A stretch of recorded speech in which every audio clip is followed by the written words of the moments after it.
Good evening. Welcome to the Finance Committee meeting of April 13th, 2023.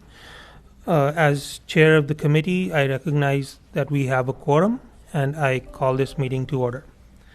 We shall now proceed to business. The first item on the agenda after calling to order is the town manager's report.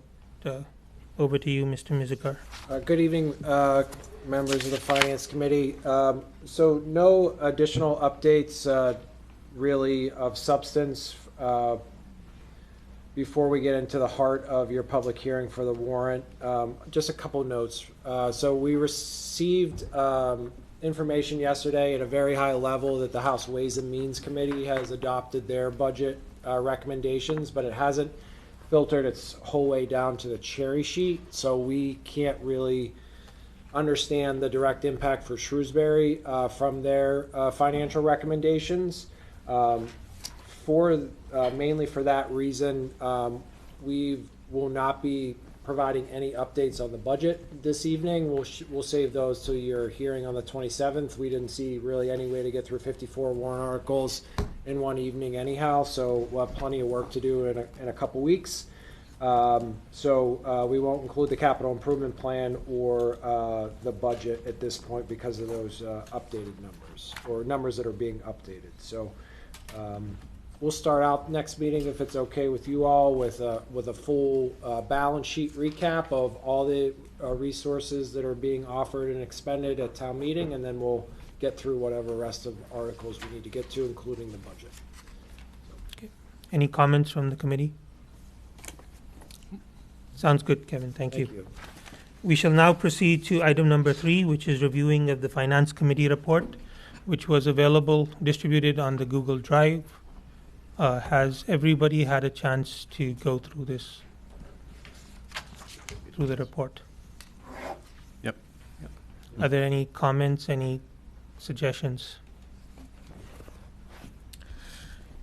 I did have one Please, suggestion. I thought overall it was very good. I was just wondering if in the end we could include mentioning that Rajiv had served until October. Yep. I think acknowledging that would be good. Yeah, absolutely. Thank you. Are there any other comments from the committee as to our Finance Committee report? We still have the 27th as well if people want to have another look at it and give any suggestions, please do. Is this something we could do by email? You can send us the comments to, to Alex or Dave or I, and then we'll consolidate them and present a red line version and a clean version for you at your next meeting to consider. Okay. So everyone's on the same page, but not amongst yourselves. That would violate the... Right. Okay, right. Okay, thank you. Okay, so no other comments on the report. Can we move on to the public hearing? Sounds good. Can I get a motion to open the public hearing? So moved. May I get a second? Second. All in favor of opening the public hearing to discuss the annual town meeting warrant of May 15th, 2023, please say aye. Aye. All opposed, please say nay. The motion so passes, and I declare this public hearing open. We shall now proceed in the order as suggested by the town manager. Articles 1 to 4. So let's start on Article number 1. Mr. Mizikar. Yeah, so as we get into those, obviously we're headed towards the May 15th annual town meeting, and we just wanted to let both town meeting and the public know that all information associated with town meeting will be available and uploaded to the website at shrewsburyma.gov/town meeting. So please do check out those resources and refer back to it over time, as we'll continue to update it through the packet that gets mailed out to all town meeting members. So we will proceed as far as we can through the budget, and as you mentioned, we'll get to the final aspect of it at your meeting in 2 weeks on the 27th. So taking Article 1, Article 1 is a traditional article that we use for any boards and committees that have not submitted a written annual report that gets published in the annual town report that will be made available at the town election. We'll give these committees the opportunity to make an oral report to town meeting. And since the Beal Early Childhood Center Building Committee was established by town meeting, they have traditionally given their report to town meeting, and this would be their final report closing out their project. Are there any questions for the town manager on article number 1 from the committee? Just one quick comment. Are you going to provide the savings? Yes, sir. Yep, absolutely. Would you like to share that with us tonight? Yeah, I mean, I can share very generally with you. So with regards to the cash that we had remaining on hand, which is actually a part of the spending plan for several articles throughout the warrant, we had a little over $3.4 million borrowed that was unexpended. In total, the project came in almost $7 million under the original budget. So in total, we proceeded into the project with a $92 million budget estimate. We came out almost $7 million less than that. About half of those dollars we actually borrowed because we thought we were going to need to, but we didn't need to expend them. So since they're borrowed and we're obviously paying interest on those dollars, we're going to put them to work throughout the course of this warrant for a couple capital improvement projects that we'll seek your information or recommendation on later. Just a quick question. Dennis? Is there a penalty for paying it off early, or? Yes, there is. Okay. So our bonds are only payable at certain periods of time. Yep. I just wanted to bring that up. Yep. So it makes sense then to, instead of paying a Correct. fee or a penalty, to Right. expend them. Okay. Gene? So the 7 million is going to be carried forward for the next project. 3.4 million is 3 what we have in cash. Okay. And we're actually proposing to use all of that at this annual town meeting on various capital projects. So you're not going to bring anything forward? Well, so the project turned back the 3.4 million. Yeah. And through 2 warrant articles on this warrant, we are going to propose to expend the rest of it. That's right. So we're not saving it any for a future, Yeah. a Okay. major Okay. building project. Sorry. Because yes. normally on a project of that size, when we had leftovers, it was put in reserve and we carry it forward for the library or Yeah. the next school project, et cetera. I have concerns about arbitrage with how interest rates are right now and how low we borrowed at. So I don't want to, honestly have to worry about that as well. So Okay. I think it's best to Thank you. put the dollars back to work. Is there any restrictions on what we can use that money for? Yes, Only so for- it can only be used for a project for which you can borrow for a like amount of time for the original project. So we borrowed for a 20-year term for the elementary school, so it can only be applied to a capital project for which you could borrow for 20 years. So it has to have at least a 20-year lifespan. So, and just to be clear, we're proposing to use it for a portion of the Oak Middle School replacement to cover the town's contribution on that project, so school to school, and then to pay for a portion of the cemetery expansion project. So those 2 capital improvements. Right. Are those excess funds parked in any sort of interest-bearing account? They are right now through our investment advisor Bartholomew. So yeah, but they are conservative as we can be right now, so they're not earning too much interest. Are there any other questions from the committee on article number 1? If not, I open it to the public. Are there any questions related to article number 1 from the public? There seems to be none, so we can proceed to article number 2. Kevin? Great. So article number 2 is to establish a fund that would be used to receive donations for the town's 300th centennial celebration. So this is a provision under the general laws that allows us to establish funds for any centennial celebration. So as we approach the 300th anniversary of the incorporation of the community, we're seeking this opportunity to ask town meeting to create the fund. No dollars associated with this article. Are there any questions on article number 2 from members of the finance committee? who would be managing the fund? Is there? Through the town manager's office. More than likely, what most towns do is select board would appoint a committee to oversee Okay. the entire event. So we're expecting a committee at some point? At some point, absolutely, yep. And hopefully donations. Yes. About donations, we probably don't need a committee. Are there any other members of the committee who would have any questions on Article number 2? If not, I open it up to the public. Does the public have any questions on Article number 2? There seems to be none, so we shall move now to Article number 3. Great. Article number 3 is also a standing warrant article that's considered at the town meeting every year due to the terms that was established in a trust known as the Wright and Harlow Charitable Trust Fund that was to be used for the benefit of the education of children. So it's a long-standing trust that we need to appoint trustees to. We've had several conversations through the years to find an appropriate way to no longer need to do this, and so we're still pursuing this. Right now, the trust obligates us to appoint members annually. Are there any questions on Article number 3 from the members of the committee? Any questions on Article number 3 from the public? If not, we can proceed to Article number 4.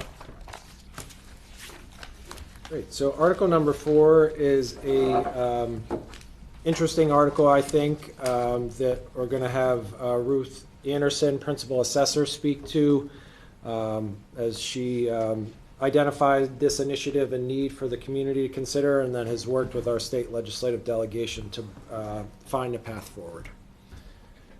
Good evening. I'm Ruth Anderson. I'm your Principal Assessor. Thank you for your time tonight. So Article 4 is asking the town to authorize the Select Board to petition the General Court for enaction of special legislation in order to allow the Board of Assessors to exempt the real estate taxes for property that is the domicile of Ava Roy. It's specific to one particular property every year, and it would carry through until she is 26 years old. The board might remember that Ava Roy is the sole surviving daughter of Christopher Roy, who was a Shrewsbury resident and was killed in the line of duty as a firefighter in Worcester. So there is provision in the law under our regular statutory exemptions that says a minor child surviving a surviving minor child of a firefighter killed in the line of duty can have their real estate taxes exempted in full. However, the law also states that the child has to own and occupy the property. A child in Massachusetts cannot own property. So Ava is currently living with her grandparents here in Shrewsbury.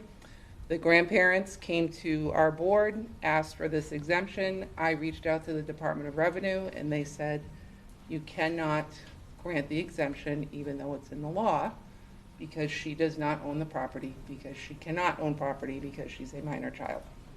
So I reached out to Representative Kane's office, and she partnered with the town manager's office, and we figured this is the best way forward to petition the legislature to allow us this special dispensation, to allow us to do this for them. So, Ruth, it says for 12 years. Is that sort of a limit, that the max we can do or the min we can do? It's not a limit, but we chose 2036 because that's when Ava will turn 26, with the assumption that she'll be out of school and on her own at that point. And if I could just add, also, when her father's death benefits were conferred upon her, they were conferred to the same age. I see. So she would receive those to age 26 as well. Jean, please. We just ask approximately per year what the taxes. So the property where she's domiciled with her grandparents this year is assessed at $654,700. The real estate tax for fiscal '23 is about $8,590. So of course there's no crystal ball. No, I just want, So probably $8,000 to $9,000 and up. Thank you. Vikram. Jim? Kevin, is there any precedent for this? I know it sounds like we haven't done it here in Shrewsbury, but maybe through Anna's office, have we seen this elsewhere? Specifically. I actually don't Okay. know of anything. When I talked to the attorney at the Department of Revenue, he said this is the only way forward unless we change the law, which is, I think, a little bit more complicated. Right, right. So this is a way, and again, it's just strange to me that there is a provision in the law, there's a specific statute that says this is supposed to be allowed, but then they tie our hands and say that we can't do it. Okay. I could be mistaken, but I think the, well, what happens often, or what's unique in this situation, I guess, is I should say, is there's no surviving spouse. And normally, that's, where it gets Right. conferred easier, because there is a benefit there as well. But I believe something similar to this may have happened to the police officer that was killed on the Cape a few years ago in the line of duty. Is there a need to sort of accelerate this process, given that it's saying that we're going to petition to enact legislation? So is there like an expectation in how much time it would take? To be honest, I don't have any personal experience with home rule petitions, so I'll Yeah, I defer to the town manager. I think this is the fastest that we can move, and I know Representative Kane will try to get it incorporated and engrossed in both chambers as, with the budget or during that time, so it can be enacted upon. We've written it such that as long as it's passed any time within fiscal year 24, that those benefits would be conferred as of July 1. So I feel comfortable within, before the fall, it would be enacted, which would provide the full year of benefit, and then each year going forward. Any other questions from the committee? Carlos? And just want to make sure, I'm sure the answer is yes. The abatement will follow her wherever if she were to move within the town?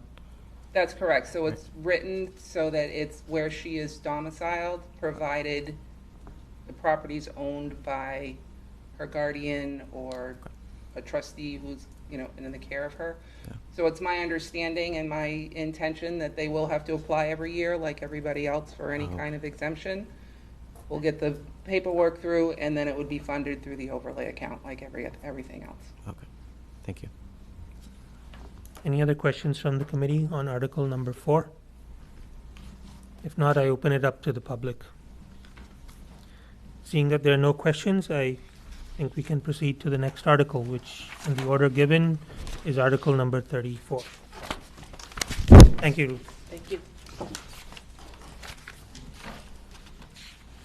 So, Mr.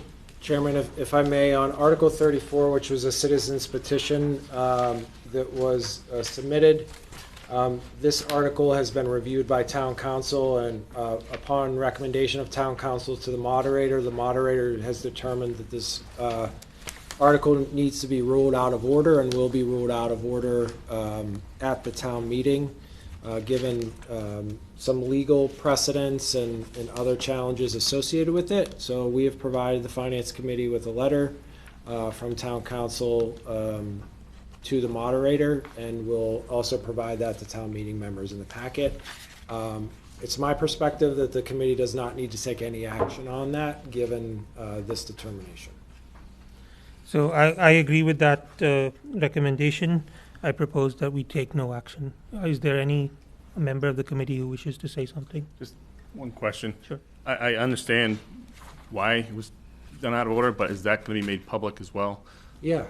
So So the moderator will do that at the beginning of the Okay. town meeting, and we will mail out the letter as part of the town manager's packet to all members. Okay, great. You're welcome.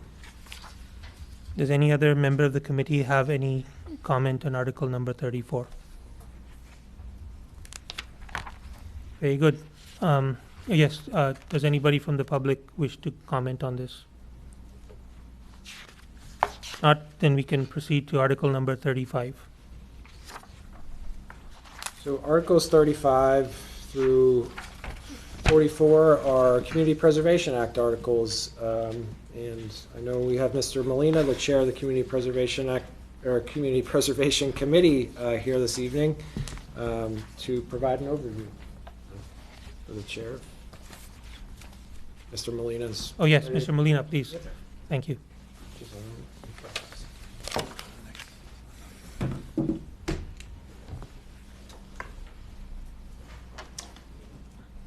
Good evening, Finance Committee. Jason Molina, Committee Preservation Committee Chairperson.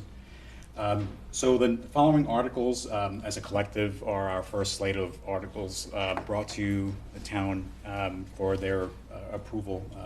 I'm very pleased that this is our first slate that the committee has reviewed. We went through a rigorous process that reviewed the applicants. As they came in, we had 13 applicants. At the end, we wound up with 9 projects that are before you now, as recommended by CPC. And so the first article here is actually a funding article, bringing in the new monies for FY24 and allocating them, as you see, for Article 35. We have a required by CPA legislation to set aside or spend 10% each year in 3 specific buckets. You'll see on screen there, it's historic reserves, community housing, and open space and recreation as a combined bucket. And the legislation does allow us to allocate monies towards the expenses of the committee itself. And that allocation for the expenses is for the use of the CPC itself, not for any of the particular projects. I think the authors of the legislation wanted to make sure that it wasn't an additional burden onto the community relative to the municipal budget. Consider that CPA was born separately from municipal budget because the municipal budget usually doesn't have monies to fund quality of life projects in general. So that's why that carve out was allowed for us. And of course, if we don't spend it, it gets rolled back into the CPA general fund. So the balance is also a budget reserve to be eligible to be used for other projects within the CPA allowances. Again, historic preservation, community housing, open space and recreation.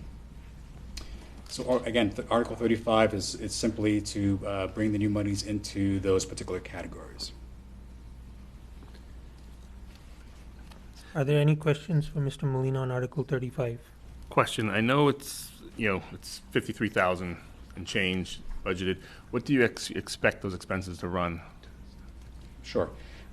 So there's about $2,000 to $3,000 in a charge for membership to the Community Preservation Coalition that helps us statewide in advocating for CPA and other matters. And then there's things like legal fees relative to notices for public hearings or any paper. Things as simple as just administrative copy. Okay. And roughly what do you expect to spend per? Do you really spend that 10% or? No. Yeah, no. And that goes right back into the fund after that, right? Correct. Okay. I will say that we are subject to we have to do our due diligence. So if in a particular year, if there's projects that are raised that require us to do any legal review that goes above and beyond what can be done in-house, that's also where it could be spent, but there's no other rationale for it. Right. Okay. At this present time. Any other questions from the committee for Article 35? I open it up to the public. Not, we can proceed to Article number 36, Mr. Molina.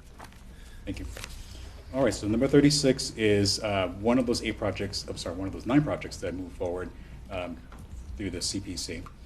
This particular one is for the funding to install HVAC for the protection of the 1830 schoolhouse next to the church in the center of town. And so that was a proposal made by the occupant, and which is the historic district. The historic society, and working along with our town, to see what can be done to preserve that the historic asset in our community. So the committee reviewed it. It is on the Register of Historic Places, and so it is an allowable use. Are there any questions on Article 36? One quick question. Is that eligible also for all the rebates and all the, funding to go to more, The community public hearing had raised that question, someone asked that question, and Selco, who's also going to be partnering with this, mentioned that it would not be eligible okay. for those state rebates relative to HVAC. Do any of these systems have any detrimental effect on historic buildings as old as these? So then the intention is that this is to mitigate Right. humidity in there, which humidity is a destructive force relative to a historic building. And so, no, we don't foresee that being a concern.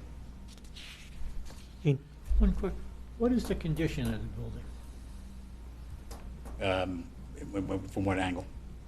Insulation, the roof, the foundation? So the foundation, this is an original building. Oh, I understand that. It was a school when I was growing up. So it probably hasn't changed much. Yeah, I was just wondering, you're putting in heat pumps, which are high efficiency type thing. Yes. There's no insulation. What is the gain? That type of thing. That's the only reason I'm asking the question. Sure. So the gain here is, certainly there's levels of, I should say, effectiveness, right? And certainly what can be done without kind of destroying the historic nature of it, right? And so the proponents saw this as one particular asset in order to remedy, destructive forces of humidity. My understanding is Selco is also looking at weatherization of the building, Okay. but that is outside the purview of CPC, so we could not pay for No. that No. part of it. Oh, thank you. Because it's not at a capital expense, Yeah. so if they just put, caulking and trimming and all that, that's not something we could fund. Yeah. Milind?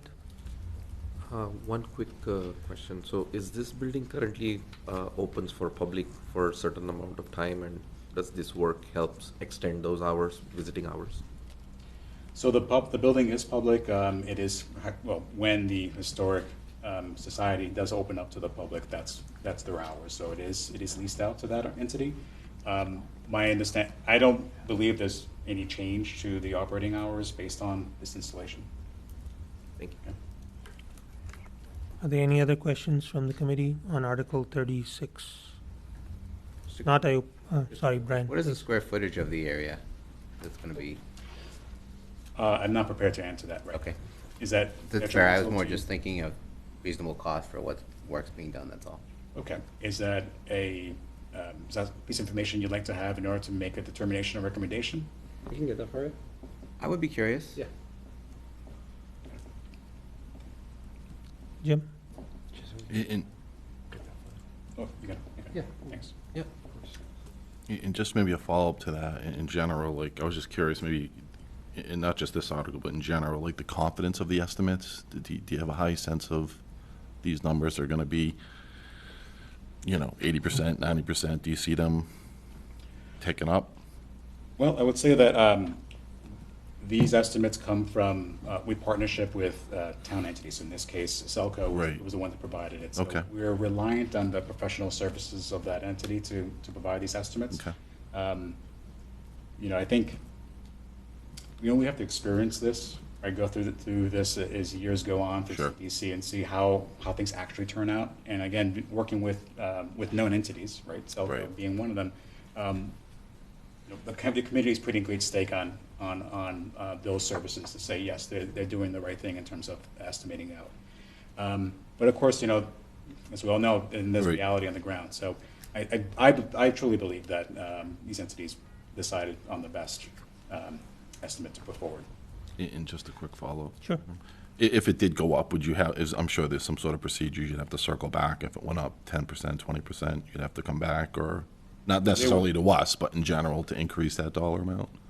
They would have to come back to CPC Yeah. if they're seeking Okay. additional monies through CPs. Okay, great. CPA funds. Thank you. Yeah. So, as a follow-up to that, are these entities, is there any certification required that they can work on historical properties so that the nature it does not affect the historical nature of the building? Correct. So when it comes to historic preservation, they do have to follow guidelines set by the, oh my goodness. Architectural access group.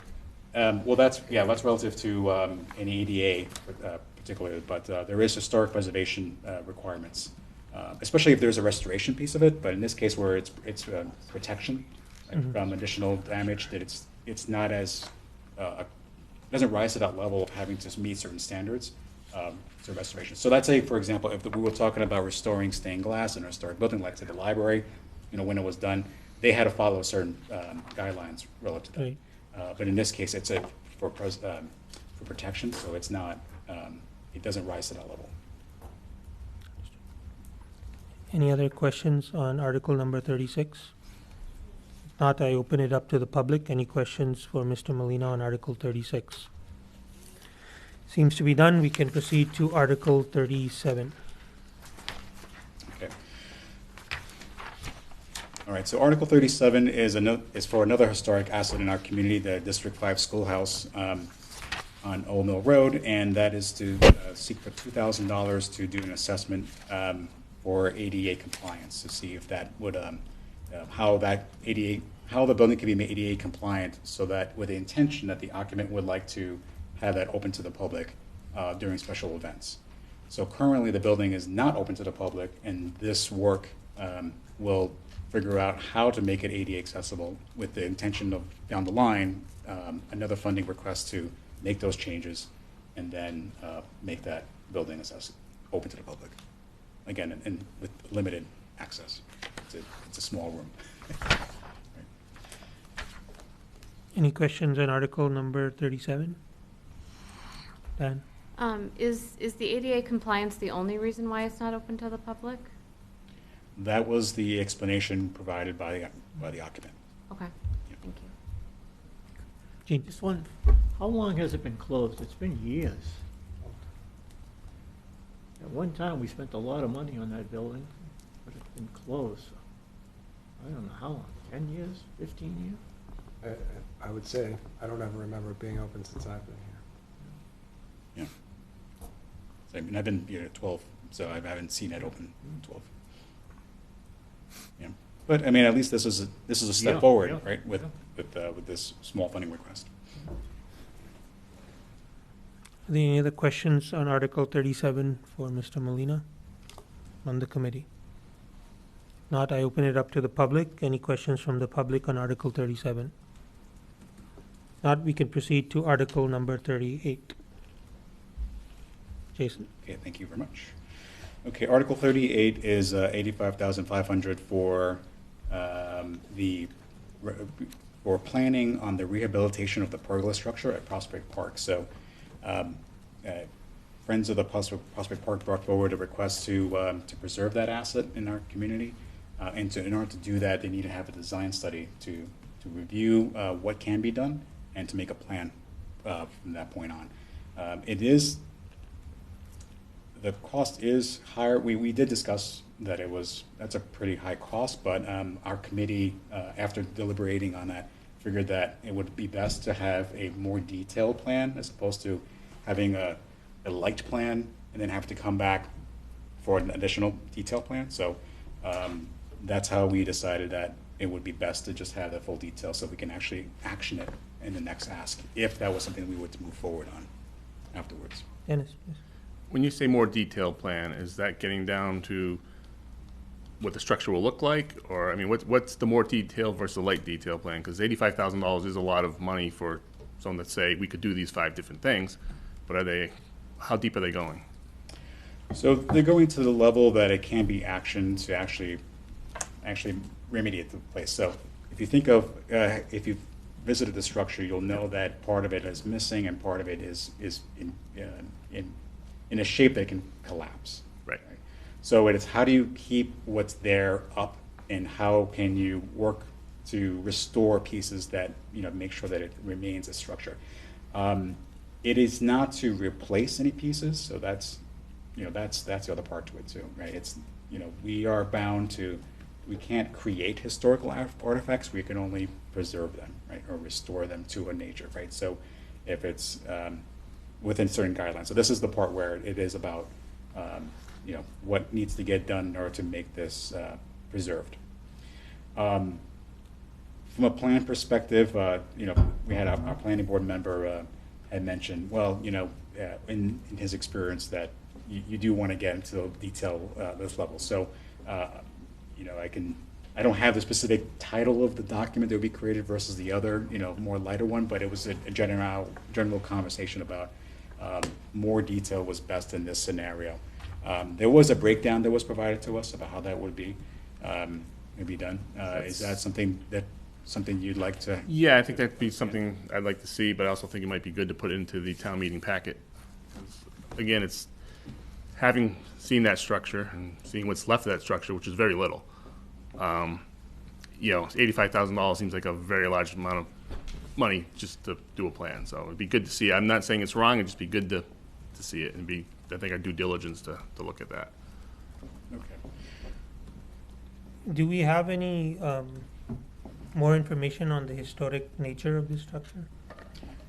We do. There was a write-up of the applicant, Friends of Prospect Park, that accompanied this to say what's the history of the whole estate itself and the pergola that's left over. And there's also there is detailed breakdown on what the 85,000 would fund. So is that something that you'd like me to go through our drive now and discuss here, or is that something you want mailed to you separately from this meeting? I think if we could get the information now, that would be good. If it's not too much. It is available. It's available. You can get.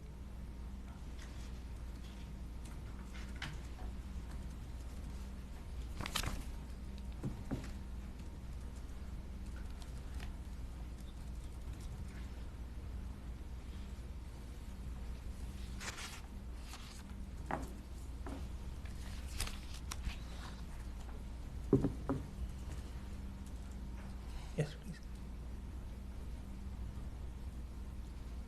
Are you going to talk? Oh, about it? I'm sorry. My understanding was you wanted to see that later. No, if we could see it now, yeah. You want to do now? Yeah.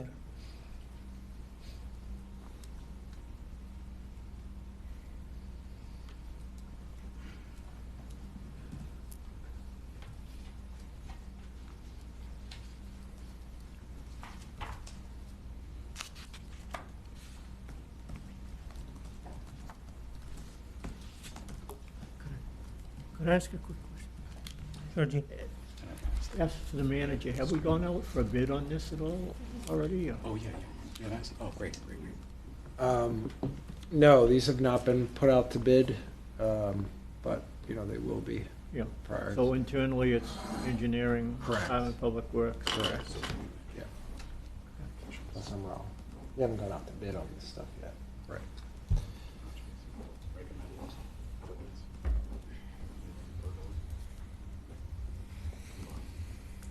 Okay, and then, good. Let's go with eligibility. Actually, let's go back on that, sorry. Could I ask one more question? Sure, Gene. To the manager? At one time, there was a book at the library that used to give the history of Matthew John Woodall Lodge and the Woodall estate. Is that still around? Told the whole history, when they came here? I'm not sure. What That's the original property and the mansion and all that stuff. Yeah. right? Yep. Because that was their summer home Yep. on there. It was Matthew John Woodall, and they were rug manufacturers. And they were located down off of Southbridge Street in Worcester. I guess one of the landmarks would be where Rotman's Right. furniture used to be, and that was all, Yeah. that whole section that went down there, all those buildings is where they started. If I may, the park does have signs up to laying out the history of the estate. Yeah, but And there a lot used of to it. be a booklet at the photos and everything. So I'm assuming that's where they got those signs, because they Yeah. have old photos, et cetera. So it's probably somewhere in town. Would it be a problem to get this information, Jason? At this point, we can move forward and maybe Yeah, come back to it? it really is, there's a lot of documents to go through, so, I mean, I see where there's the document relative to the history Okay. of the area, but I don't know if that's germane to your decision-making on this. And if so, it is a long read. Perhaps that's something that can be sent to you ahead of time. Yes, For next meeting, is that would be maybe just- wonderful. Okay. Yeah, let's proceed to the next article. But first I'll have to, any further questions? Yes. Just one quick follow-up if I could, Bikram. Just based on the way it's written, Jason, and the dialogue, do we feel it is repairable? I mean, could it come back and say it's not? Do we think? Is there any sense on that?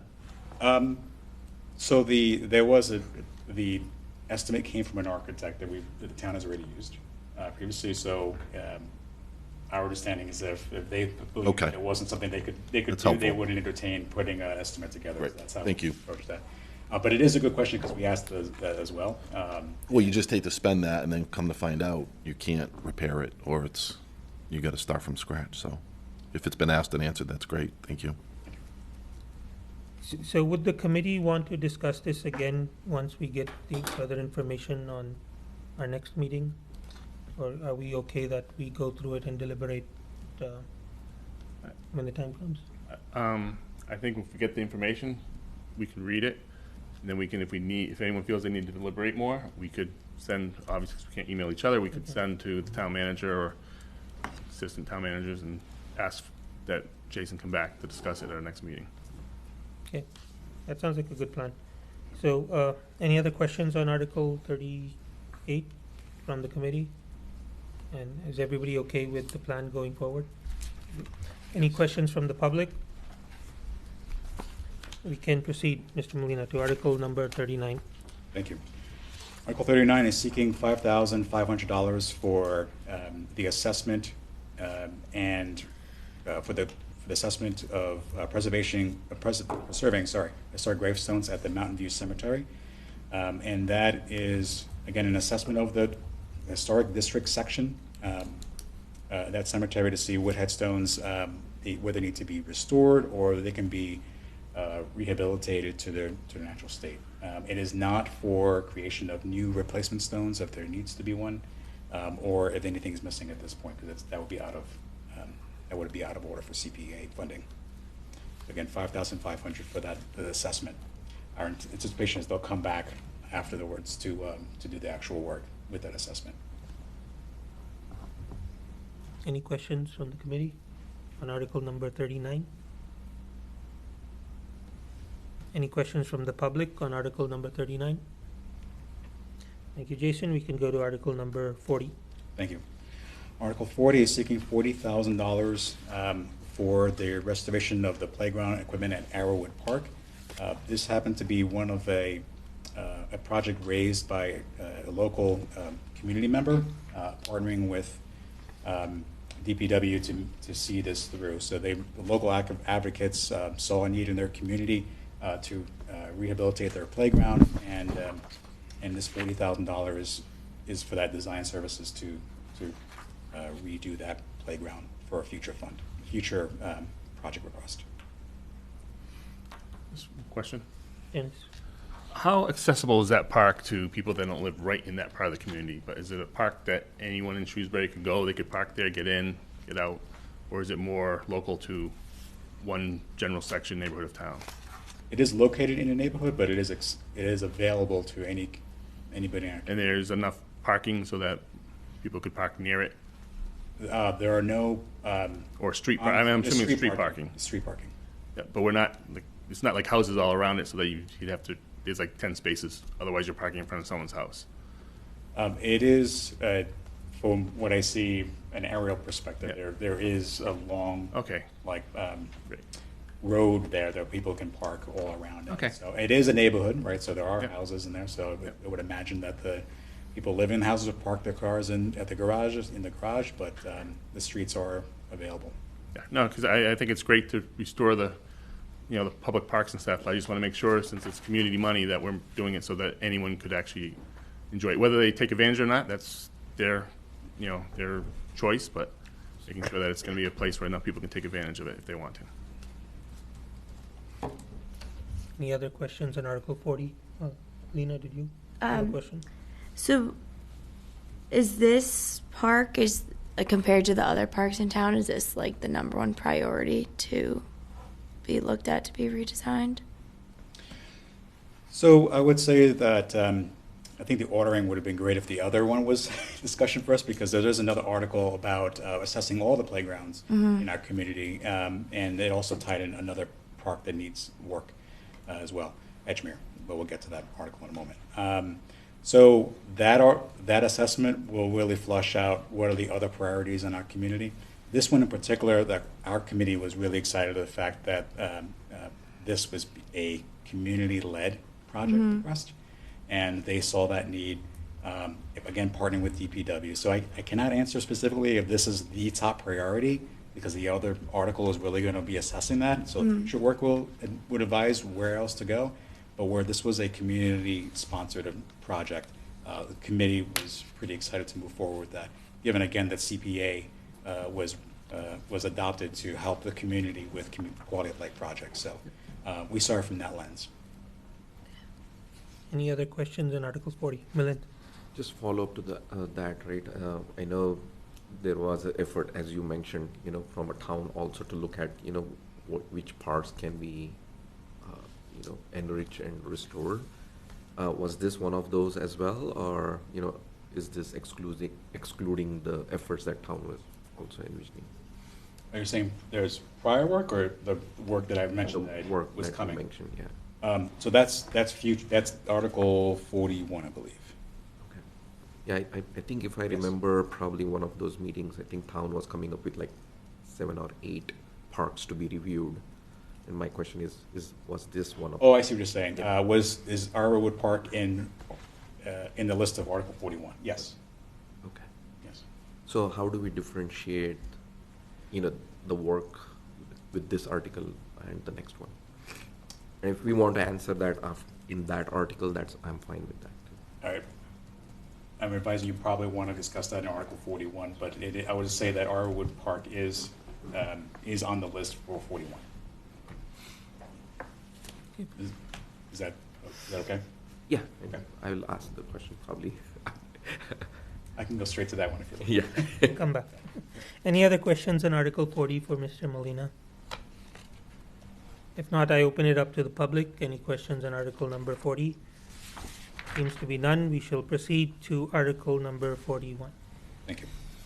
So Article 41 is asking for $70,000 to do a townwide playground assessment, and it also has included a restoration of the playground at Edgemere Park. So Edgemere Park was already identified as a park that really needs to be renovated, and it's tagged along with this particular ask. So onto the assessment piece of it, it is looking at all public playgrounds and saying what needs to get done.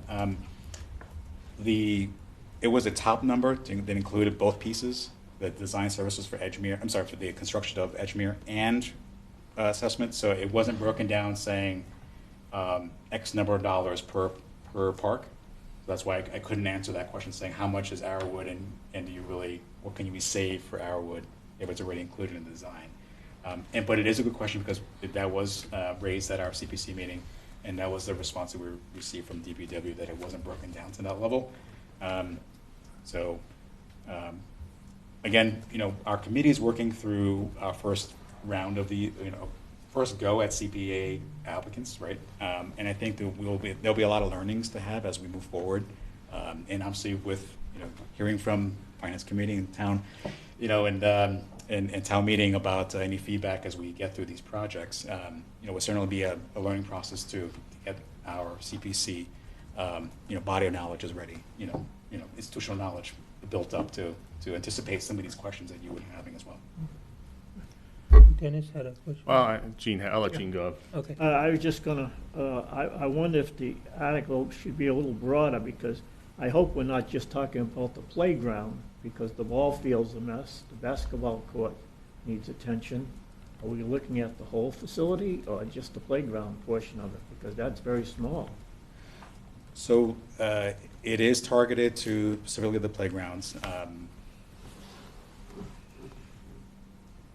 We do not have the opportunity to expand it at this point. To do so would mean this article would have to be defeated, which would also mean that Edgemere Park would not be allowed as well. seems to be an awful lot of money and to work on the playground portion of it, because there's a swing, jungle gym, and one other small piece there in one corner.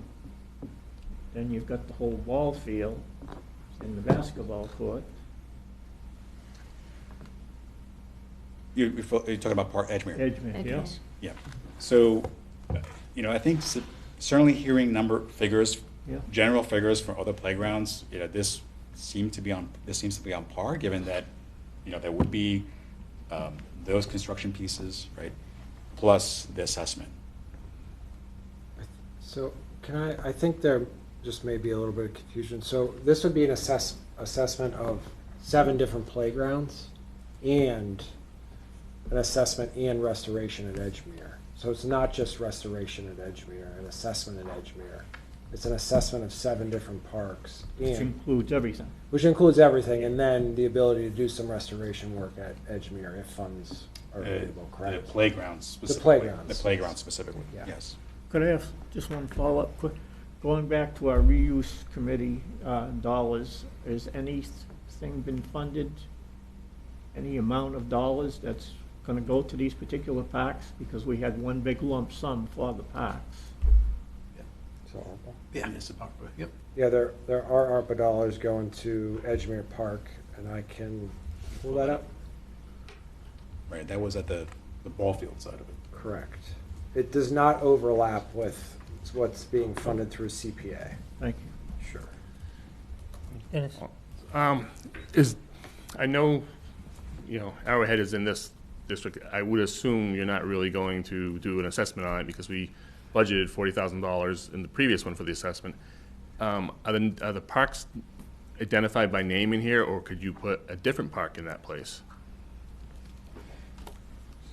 Well, the article, doesn't call out the names, right, of the other ones being assessed, but the project request does specify what parks they have in mind. Right, but I'm just saying, it seems to me, if I'm reading this correctly, we're already assessing Arrowwood. So, and we have was it $40,000, I think, or whatever the number was, for that. So I don't think we would need to actually take money out of this, funding to do that park, because that park should have been covered under that larger, well, already presented. I'm wondering if there's an opportunity to put a different park in place of that. I mean, one that's next down the line of things that we want to take. No, understood. The question in my mind, and I'm not prepared to answer this question right now, is whether, or is there any park that's not included? To be able to say, let's go somewhere else, right? Right. To bring that to. And again, it wasn't itemized saying how much money is per park. Right. So, so that would ask, the other question would then you just wouldn't have to do anything with it, Arrowwood, because it's being done already. Right, and again, this is, as you're aware, these are allowances, right? We are authorizing the monies up to that amount, right? So if it comes in less because it wasn't done, or wasn't required, then it wouldn't be, there'd be savings, and that's put some perspective. So with that in mind, we kept that flexible to say, hey, look, both of these are being worked on by DPW. They happen to be raised by different applicants, but they are being worked by DPW concurrently. So they're aware of that overlap and how they can make that work. Well, it just seems that money kind of gets a little fuzzy at that point. That's all. That's my concern. Mr. Chair, would you mind if Assistant DPW Director Keith Baldinger talks a little bit about, since this is a town initiative, because I think the scope is even bigger than I talked about. I apologize for my confusion. So the article we're talking about now with the playground assessment and the Edgemere Park design. So the playground assessment portion, we have a consultant that will assess all 16 playgrounds in town. So there's 9 public, like parkland or public style playgrounds, and then there's 6 school playgrounds. So they're all part of that process. And they'll be assessed for condition, ADA, general age, wear and tear, what's needed, and there'll be a priority list created from that. Arrowwood is part of that assessment. Okay. The previous article from the resident, like Mr. Molina said, it was really driven by that neighborhood. You know, they're looking for design funds to design a new playground for their neighborhood. So we're helping them with that process.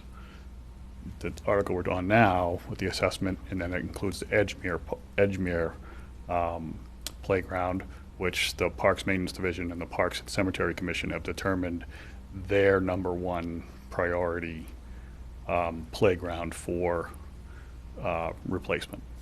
It's one of the oldest ones in the community. It's a local park. It's used a lot, so that's why they made that their priority. You know, when the consultant does the assessment, I mean, that's lump sum, that does everything, so there's not like a dedicated fee for each park. They're gonna do a full feasibility study and estimate of all, and give us all the information that we need to move forward with the Parks and Cemetery Commission so they can make their decisions on how they, what's next. You know, do we want to standardize neighborhood parks? Do we want to do something different? So that's, gives them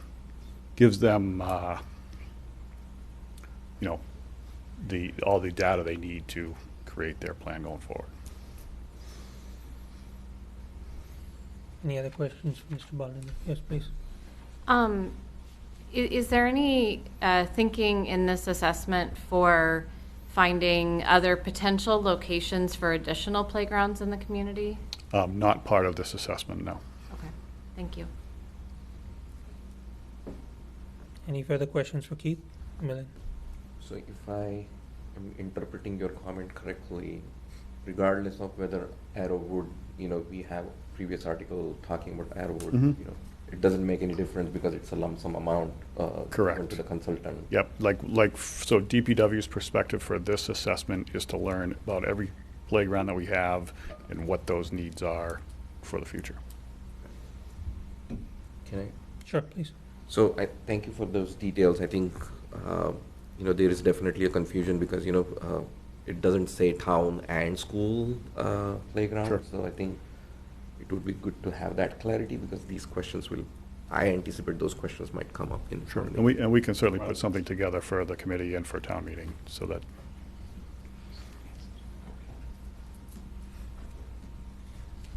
Any further questions on Article 41 for either Keith or Jason? I just have one. Jim? I guess maybe towards Kevin, prior to CPC and prior to ARPA dollars, did we have good chunks of money going towards the parks?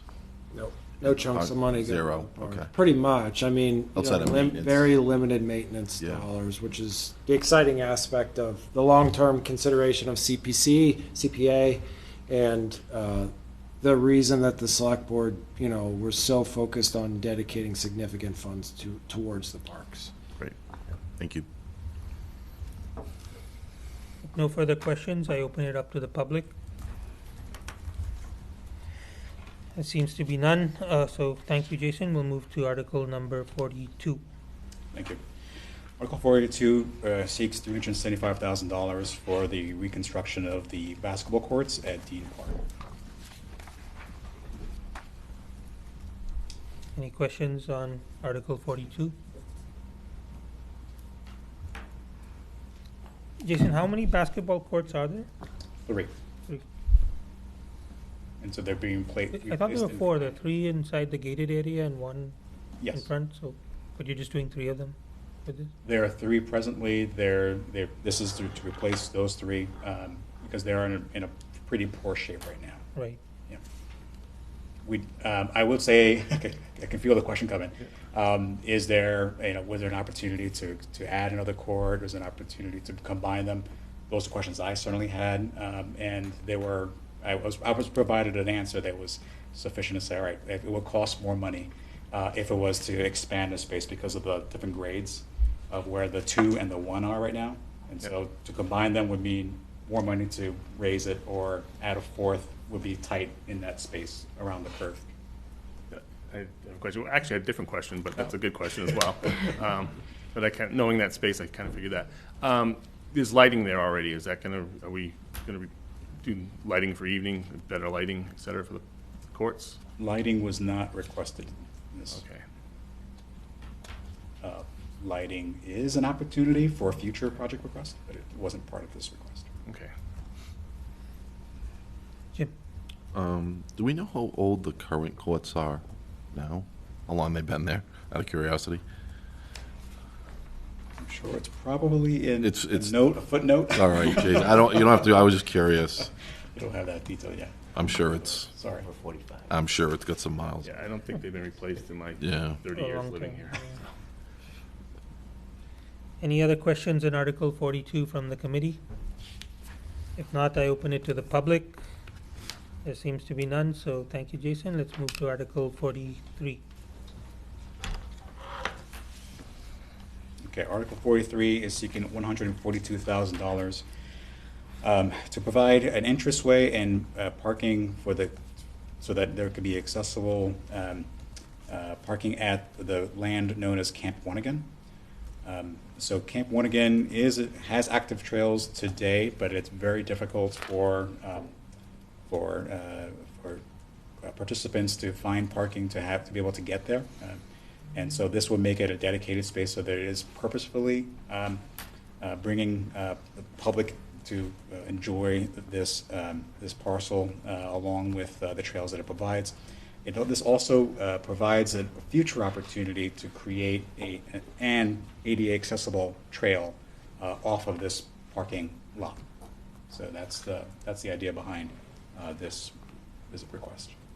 How many parking lots will be included in this? I believe there is 8 spaces. Dennis? Is that town-owned land, or, okay, so the town does own, that used to be the Girl Scout camp, I believe. Correct. Follow-up question on that. There was a bridge off, I forget which road it was off, that you could access through there. You're not talking about rebuilding that. You're talking about going out, I think, off of 140? 140, yes. Okay. So that, the bridge you're talking about is on the west side? West side, access, yes. And then the last question is, the buildings, are they still there? They were very much in disrepair. And are those going to stay, or is there something? The ruins are Yes. still there. It could be another, project, I guess, later to restore those, but they're still there and they will be there? Yes. Okay. Christine? Is this gonna be a paved parking lot or just dirt, gravel? Paved. Paved.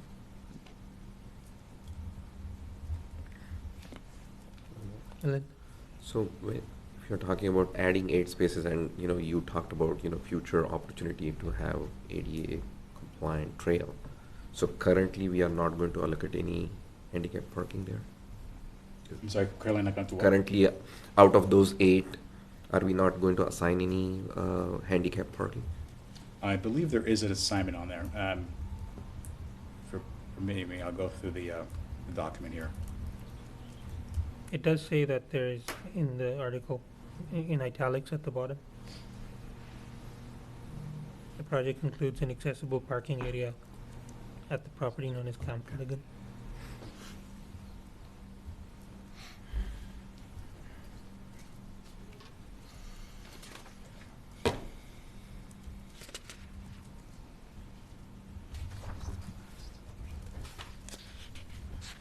Nine regular spots and 1 handicap. So 10. Thank you. So the revenue we get from parking would go back to CPA, or how does that work?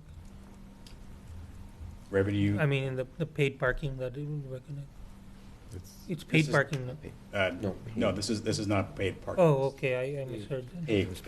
Paved. Paved, okay, I thought it was paved. Sorry about that. Any other questions on Article 43 for Jason?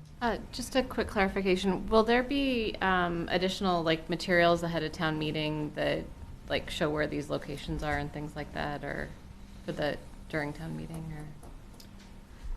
We can certainly provide additional details. We will be having a memo that goes along with for town meeting members in their packet. Okay. Certainly hearing the level of questions tonight certainly rings in my head the level of detail that should be provided in that packet. Okay, thank you. That's a great suggestion. I think it'd be nice if people could see where where the work's being done across. Thank you for that. Any further questions from the committee? If not, I open it up to the public. There seems to be none. We shall move to Article 44. Jason. Thank you. All right, Article 44 is the last CPC recommended project for this year. And Article 44 is seeking $435,000 from CPA funds to, and that's a partial payment for the purchase of three parcels on Lake Street, 443 and 457 Lake Street and 104 Grove Street. These were three parcels that became an opportunity by the current owner, presented that to the town, and through the select board and town manager, they saw an opportunity here to leverage both our ARPA funds and CPC funds. Of course, this article is specifically for CPA monies because ARPA is already allocated. It's already in the hands of the select board and town manager to work through that. So again, this article is just seeking that portion that is still would need to be approved in order to move forward. At $435,000, that is half the cost of the three parcels plus legal fees for that closing. There would be a conservation restriction that is required through the CPA legislation to be placed in these three parcels. And there is a third party, Greater Worcester Land Trust, that is already signed up with interest should this move forward. Any questions on Article 44? Could I just ask how many square feet we're talking about here between these three lots? 6 acres. 6? 6 acres. Yeah. One question. Yes. Is this land near other other park land? Yeah. Yes. We'll just bring up a quick slide. Yeah. If you 'Cause don't- I think that also makes Sure. a big difference. It's 6 acres adjacent to another, I forget how many acres, but you get much bigger trails that way.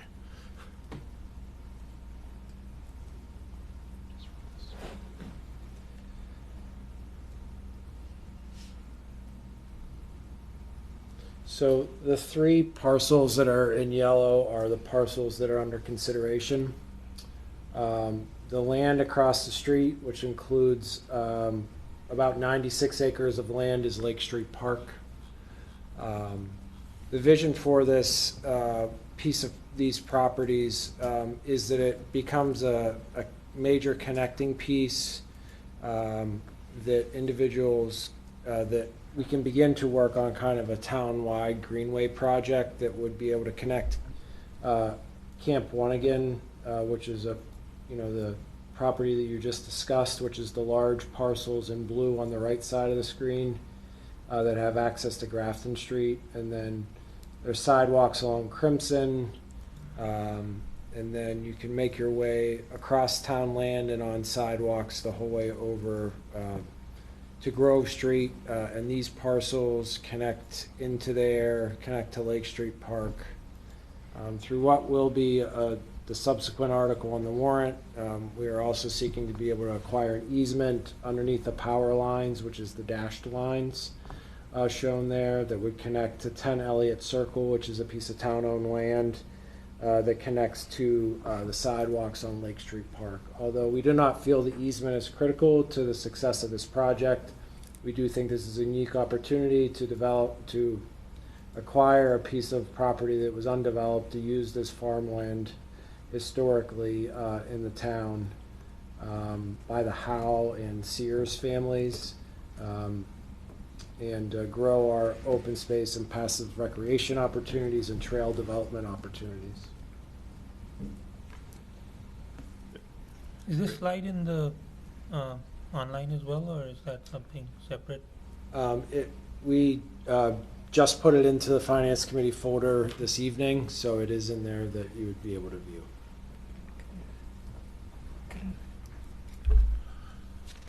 Any questions, Gene, please? Is there any easement we have to have through SAC back there? SAC is the white, is the island, so to speak, in the sea of blue across Lake Street from this parcel. Yeah. So we do not need So everything here that's shaded and identified is town-owned land. And then the blue is the 3 properties in question. So we don't need anything on SAC because we can go around it, so to speak. Around it or walk up the street? Correct. Well, you can, Oh. so 452 Lake Street is wouldn't walk up, that's- town-owned land. Yeah. So you can walk straight across Lake Street and access town land between 443 Lake Street and 452 Lake Street, but if the town acquires 443. But there's water in there too. A part of 443 has some wet area, and part of 104 Grove is wet.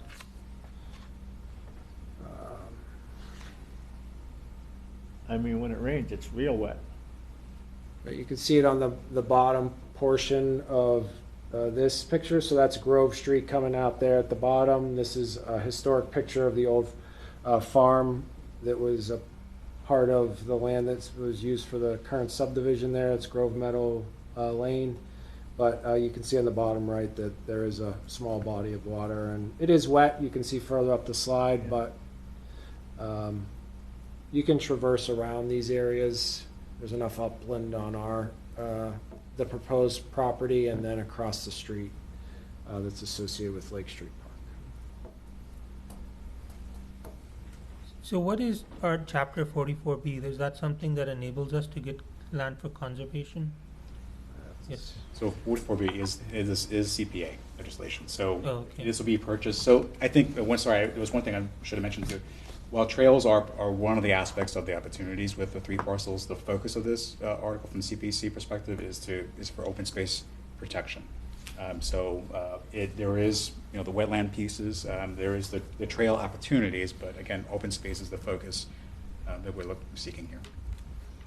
And if we were not to pursue this land, it's open for building new constructions. If that's something we would lose out on. Yes. Yeah, the engineering division has looked at the properties as they are divided through the A&R lots that you see on the screen, and 3 single-family homes could be constructed there. And So that was used as farmland, but was not set aside as for farmland taxes at the time? That's correct. It's not under any chapter Yep. protection. Okay.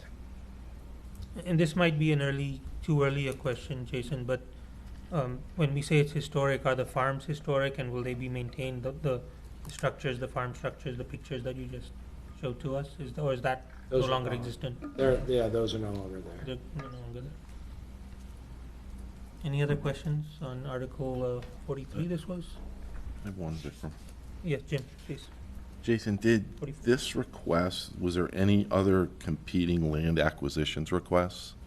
I know you've only been up and running about not even a year, but Right. did you choose this over something else, or was this, I mean, we've talked a lot about parks so far, but this is the first significant land acquisition. This is the first and only That's land okay. acquisition request that came up. So nothing has come across your plate? Correct. Okay.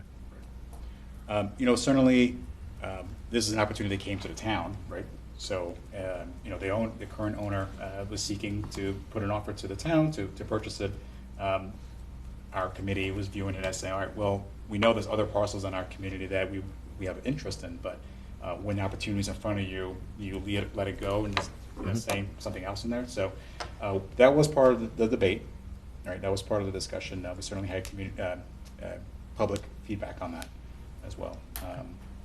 But the committee decided to move forward with this application, given an opportunity that was presented to us. Follow up with that? Sure, please. Is it, if we move forward with it, is it accessible to other folks that don't live in that area? I'm not well versed with that area, but could you, if it's purchased and developed, could you get up there and access it and take advantage of the trails? If you don't live in that immediate area. So, I mean, it would become, if it's purchased, it would become a public land. Okay. And so, parking-wise, there is parking across the street at Lake Street Okay. itself. And then, so that could be, you could cross the street at a spot where it's not walking down the street there, but there's a section there where you do have both left and right site views. And so you could traverse that. Okay. Yeah. Thank you. Can I ask a follow-up question? And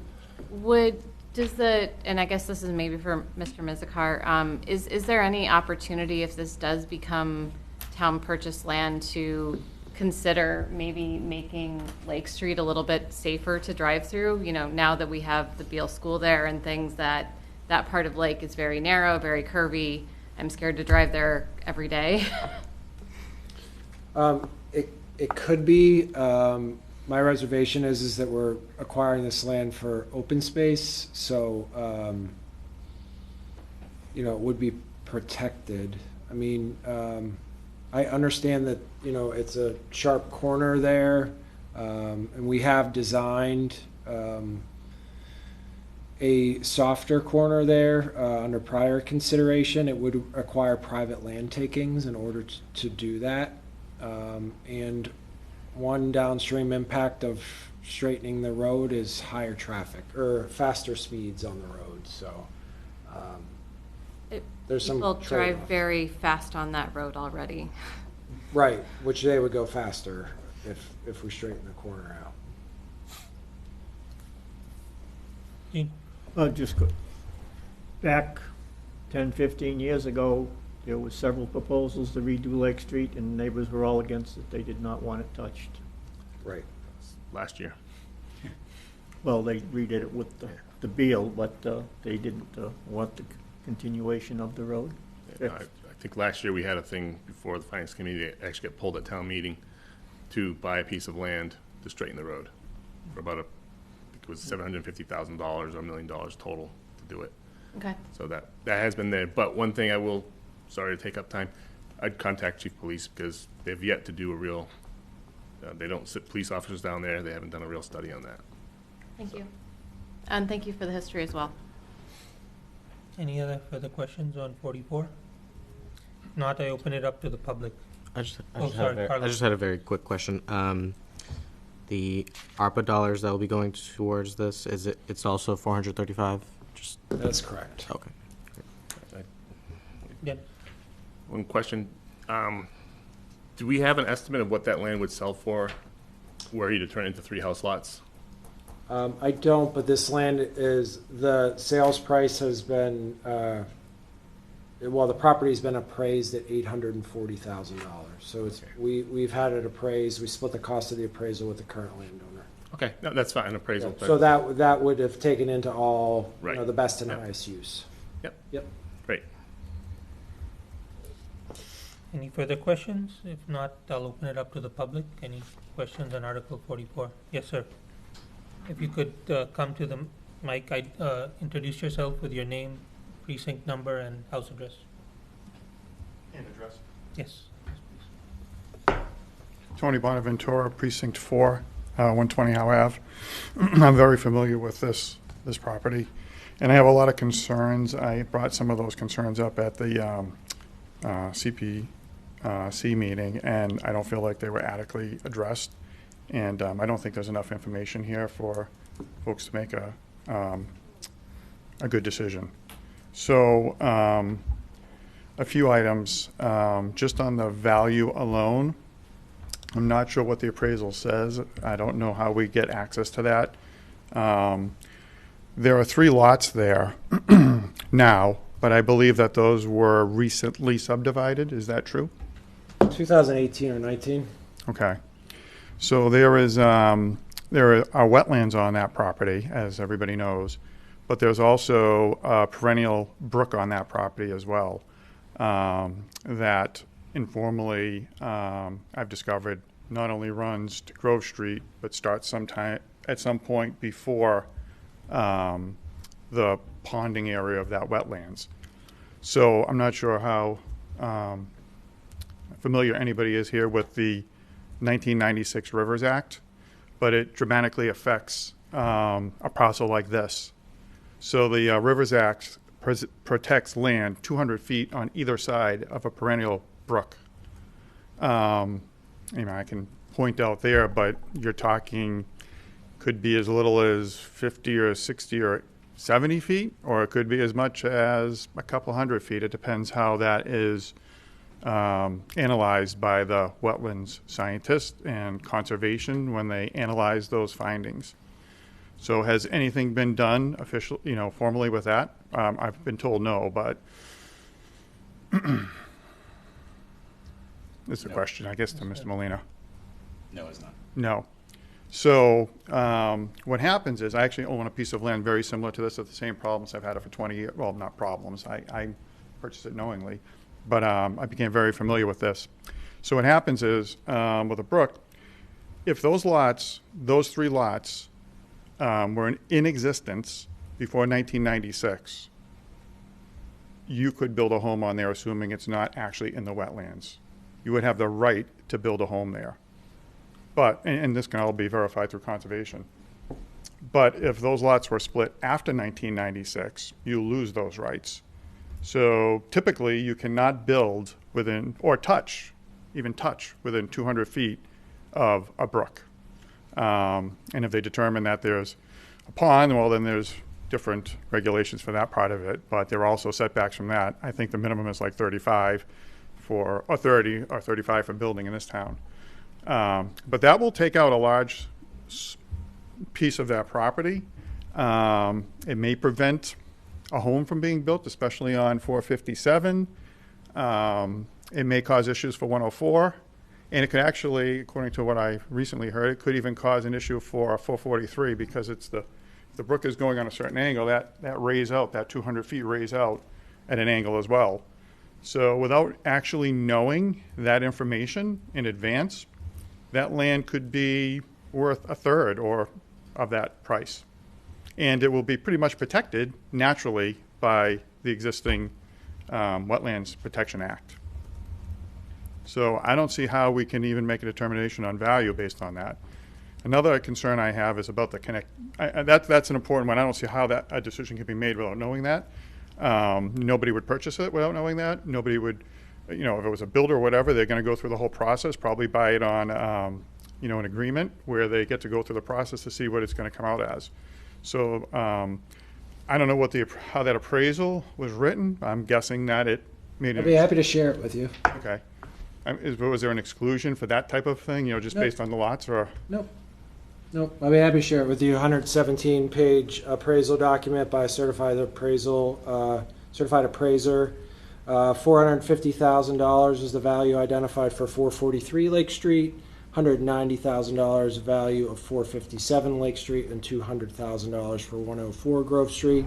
So you can obviously tell, given the size of the parcels, that all consideration were given, when including the appraisal of what could go there or what may not be able to. Okay, so that is in that appraisal? I'm sorry? So they did speak about the Yeah, potential- like I said, we split the cost with the current landowner, and we had it appraised by Maria Hopkins Associates, who's a certified appraiser in the Commonwealth. So, needless to say, I think that needs to be investigated because I don't know how anybody would know how a Conservation Commission would rule on anything until, hard, current wetland findings were done on that property. I always call it, it's a government line where a brook ends and starts, and it's just a subjective decision based on wetland scientists. So unless they have actually done that research on that lot, I think it's impossible for somebody to know that question right now. But I also have other concerns about the use of money on that particular property. It's 6 acres, obviously, so even in the best case scenario, you get 3 homes on there.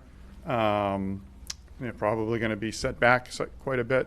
3 homes on 6 acres isn't that much. I'm not sure that that's always the best use of this money. I know it's the first time. There's not really a plan for that type of thing, so I question that.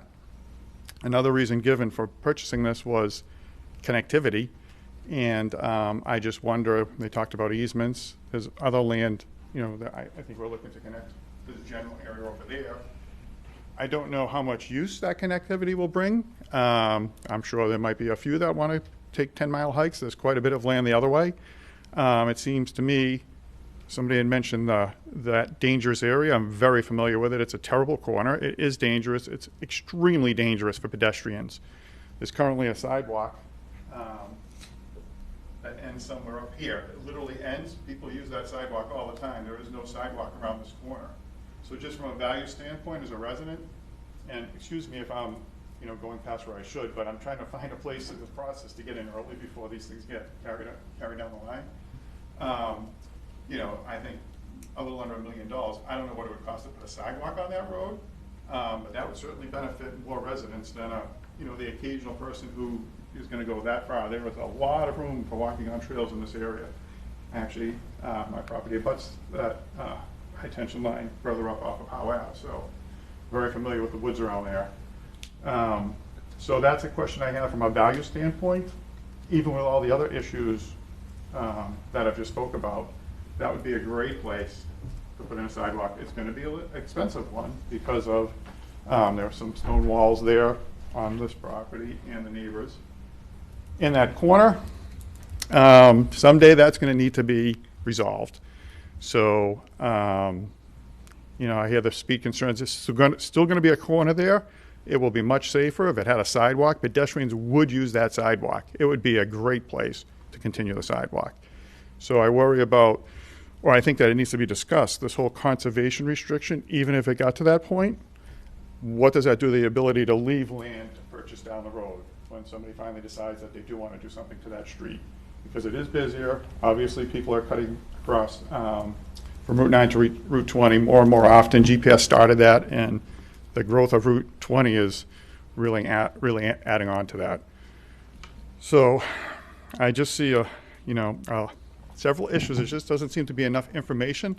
This went very quickly through CPC committee, and I just don't think it spent enough time in that committee to get into the granular details that I'm speaking about today.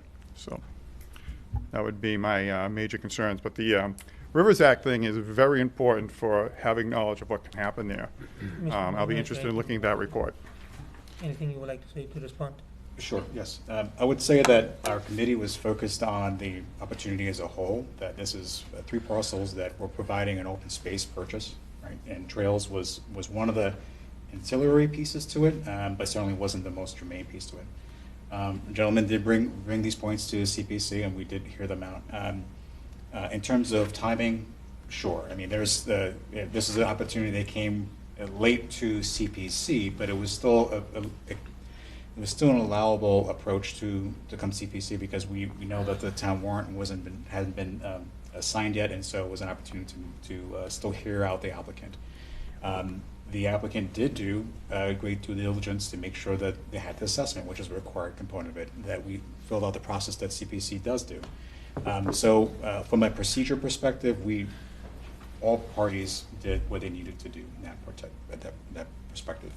As far as like other opportunities to say, should this be purchased given what could be protected, that is a level of analysis that, right, it wasn't germane to the conversation. It was an opportunity for the whole purchase of these 3 parcels, but we weren't looking to say, what can we save monies, can we save slivers of land carving all around it. We were looking at a perspective of saying, having this a town-owned parcel, 3 wholly owned town-owned parcels, not from a perspective of just saying, this is the water body's protected, now should we protect the balance, right? It's holistically, that was our approach.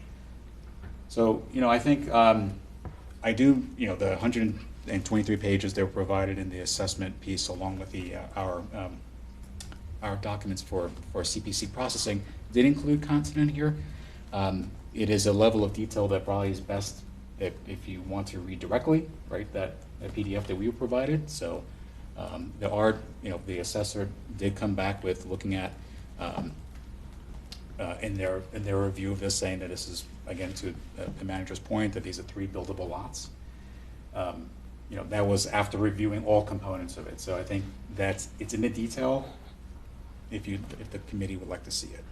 Could you share that with us for our perusal, for our next, for our deliberation? Oh, yeah. Sure. Yeah, if you could put it in the folder, that would be great. One question. Sure, done. Obviously, this allocates the money. It doesn't actually create the purchase and sale for that property, correct? That's correct. We're working So, on a purchase and sales. Within the purchase and sale, you could put in some type of defensive that if it comes in and is deemed to be wetlands and therefore we can't, these are not buildable lots. Well, we have no interest in building on it, so I think it's a wonderful opportunity to protect and preserve those water bodies and streams even further than the furthest setback would require for the Rivers Protection Act. So the conservation restriction will prohibit any development on it, so I think this is the best way to protect those natural assets that may be questioned.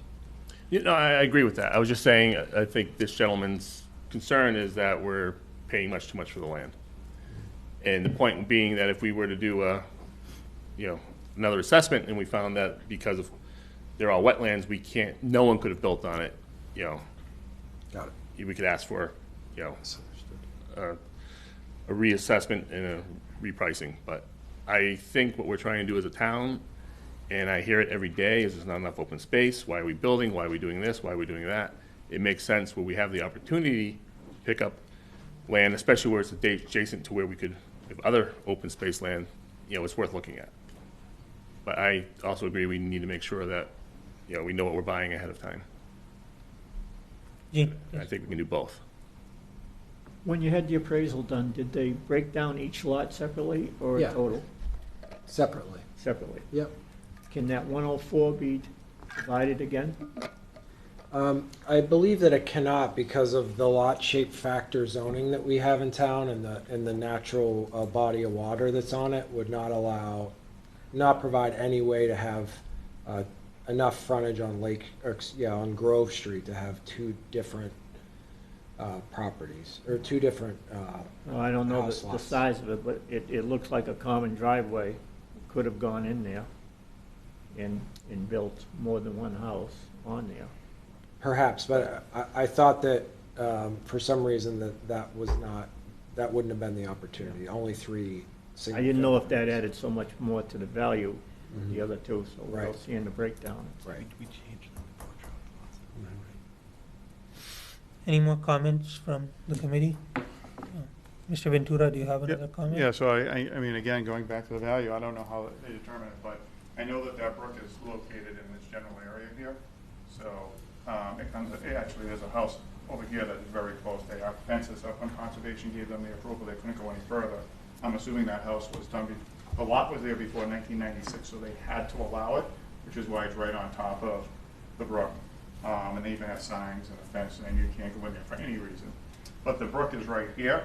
So if you go out 200 feet that way and 200 feet this way, well, this is definitely blocked off. Will there be room to squeeze one in this corner? It depends what they do with this water area, where they draw those lines. But this one's definitely going to go across this area. Some towns would never let you go, the conservation would never let you go through a riverfront area. Some let you do things outside of 100 feet. Some won't let you touch that 200 feet if, you don't have a pre-existing lot there. It's a big difference. I literally have a piece of property like this, set up as 3 lots. At one time it was zoned, zoned where all 3 of them can be built, but there's no way that you could have built on one of them with the area. So, it's just here's what it is. Dennis? I thank you for pointing this out. I think what we need to do is actually look at the appraisal and see what they appraise, and I would suggest, I believe Kevin said he'd Yep. share it with you. I would suggest you look at it as well. This may be a moot point that it was already taken care of in with the appraisals. Yep. So, And going forward, I just think that process to, to the residents, it's important that there's a granular something before it gets to you guys, basically. They need some time to go through that step. If people are actually interested in stepping up and looking at something like this and talking about it, the concerns about that corner are relevant to this. And, in other properties, are we going to buy every lot that comes up at full value? Are we going to try and buy in some dips in the economy? Are we going to try to buy lots where they could put 50 units on instead of, I think most people would be happy if the whole town was one house on every 2 acres, right? That would be a pretty open-spaced town. I think that came up 2 or 3 times over the last 30 years, and the town wasn't happy about that. They voted it down in town meeting. Correct. Times. Right, correct. But if it was like that, we wouldn't have an issue with Right, being but crammed we- for open space, is what I'm We are saying. where we are because of what we've done. Yeah. And So, this Mr. board is trying to go Mr. forward. Ventura, do you have any other things related to Article 44? Otherwise, we can proceed. I do not. Thank you very much. Thank you, Thanks. Mr. Ventura. Any other questions from the public on Article 44? If not, that ends, Jason, that ends your section. Thank you very much for your time. Thank you. It is 7:35. Let's have a few minute recess. 5 minutes. We'll reconnect at 7:40. Thank you.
Welcome back. We shall now continue where we left off from. Could I request all the members of the committee to take their seats? I understand.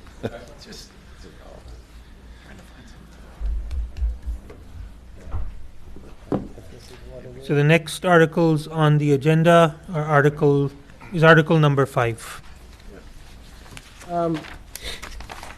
So Article number 5 is administrative nature. So the town is required to promptly pay bills. Anything that's received within the current fiscal year is paid out.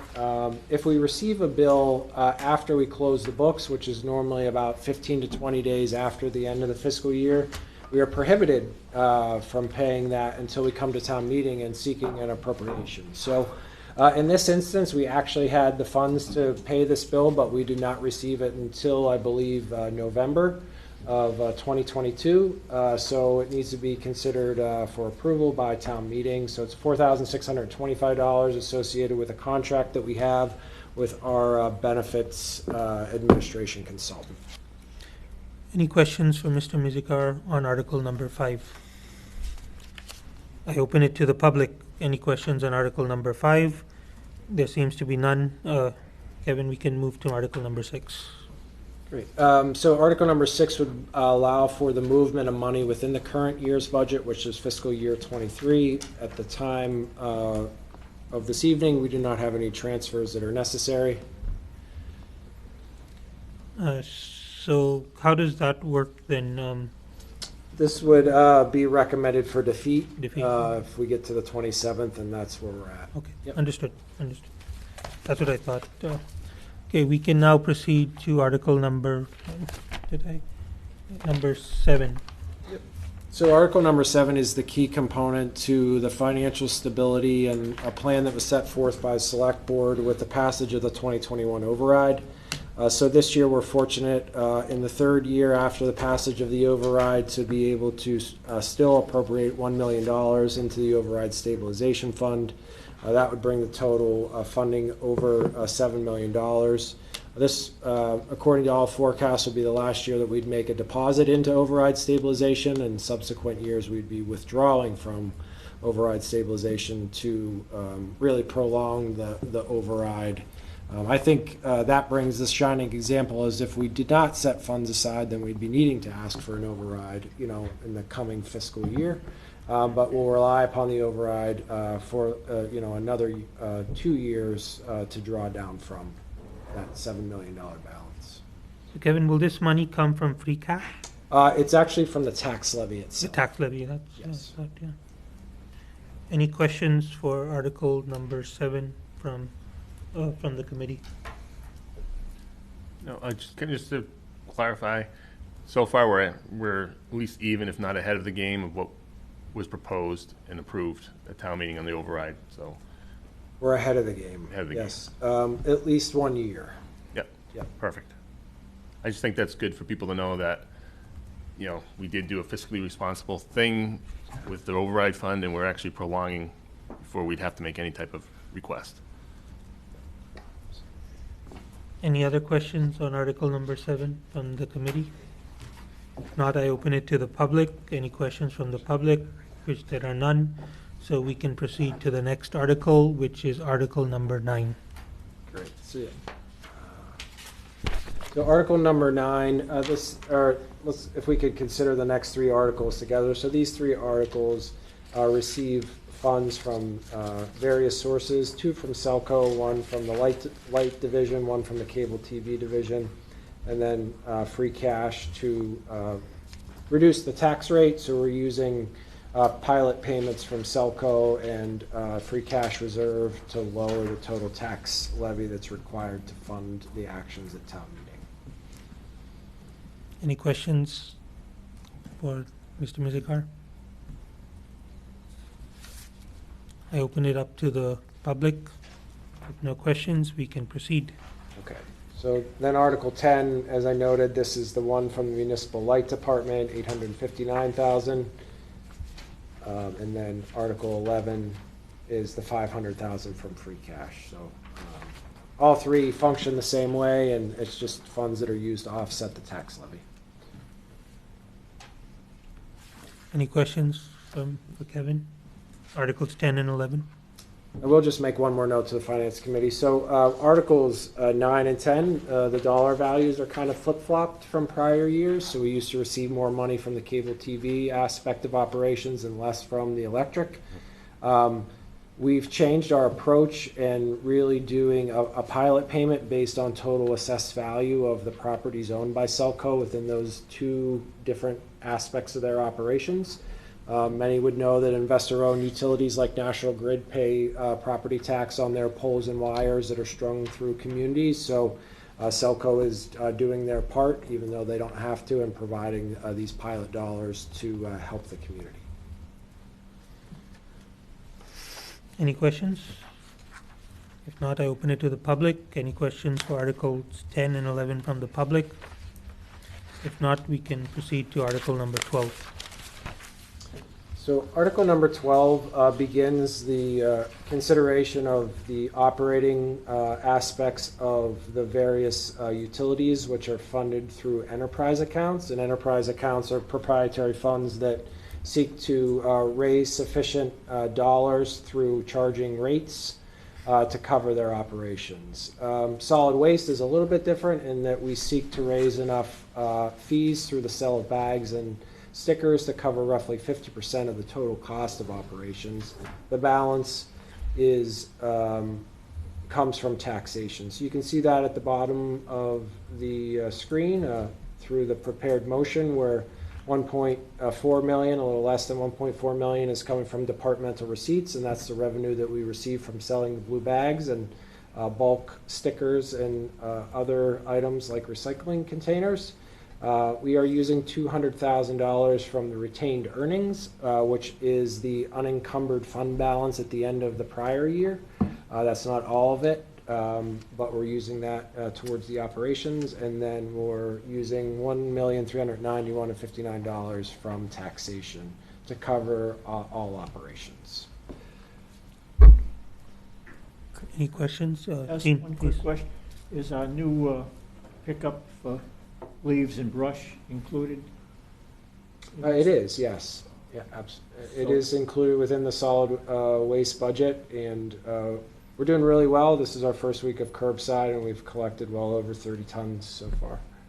Now, just going back, the original contract covered all that.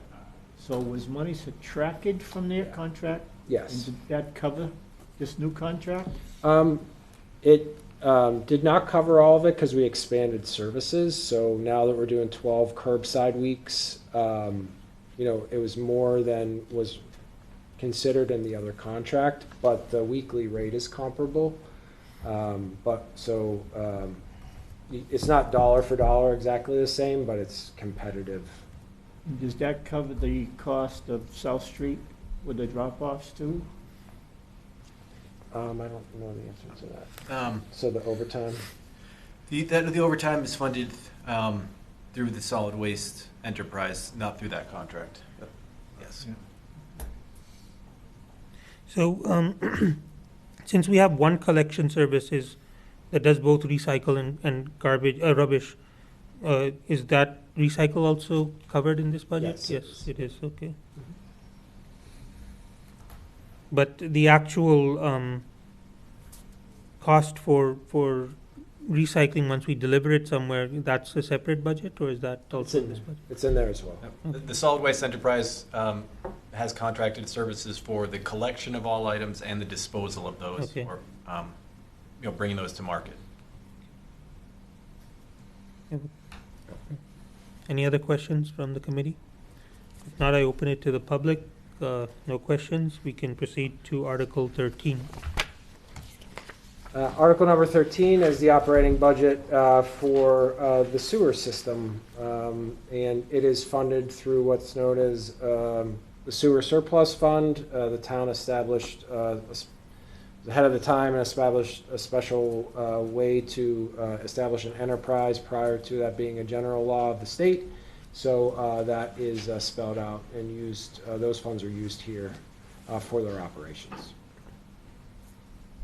Any questions on Article 13 related to sewer surplus? If Not, I open it up to the public. No questions from the public. We can move to article number 14. And this is the water system operating budget, totaling a little over $3.7 million.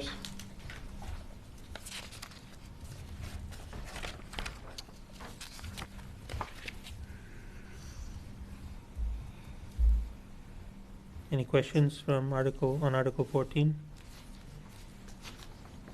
I open it up to the public. No questions. We can move to Article 15. Great, thank you. So Article 15 is the stormwater enterprise budget, a little over $1.9 million. Any questions from the committee? No, just, Jean, please. how about, is there a reserve savings account? Yeah, we can, I do can- you have the retained earnings? for I'll- it? I will get that in one moment, sorry. I think that would be a good footnote myself. Yep.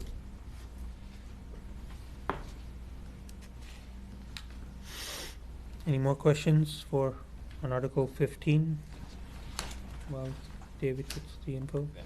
Are you getting the info for right now? I'm gonna look for it. If you want to go to the next article, then I'll jump in and let you know what that number is. Sounds good. I open it up to the public. Any questions from the public? If not, let's move to Article 16. Article 16 is operated like an enterprise. It's the funds that we receive from Selco through the cable franchise agreement that gets passed through the town and provided to Shrewsbury Media for the operation of the public and educational government access channels. Any questions from the committee on Article 16? Not, I open to the public. No questions. We can move to Article 17.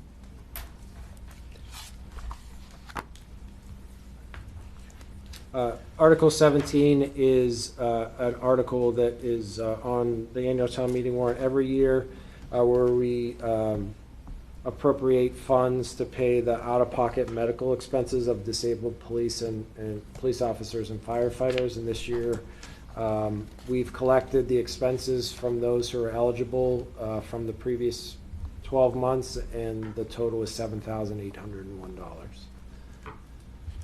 Just for information's sake, how many people are under this program?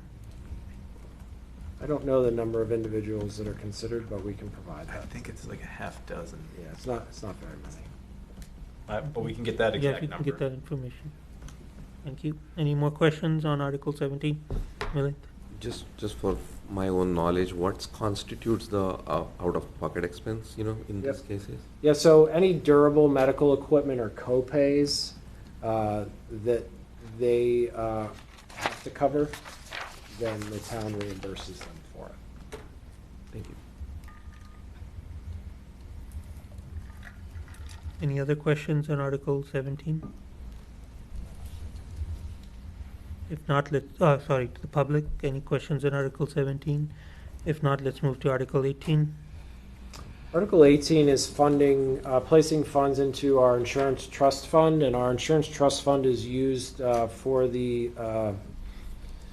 to cover any deductibles that the town has or other insurance costs that are unforeseen and not part of premiums that we pay annually. So we have deductibles across many of our lines of insurance, most of our lines of insurance, and they can fluctuate from year to year. So we try to maintain a sufficient reserve. We established this insurance trust fund about 3 years ago. So historically, we've put more than $20,000 in there this year, but we currently have $68,177.61, and we're looking to just add $20,000 into that, as there are a couple current medical claims pending for police and fire. Do you have any projection on what you're gonna pay out this year? I can get you the specific number.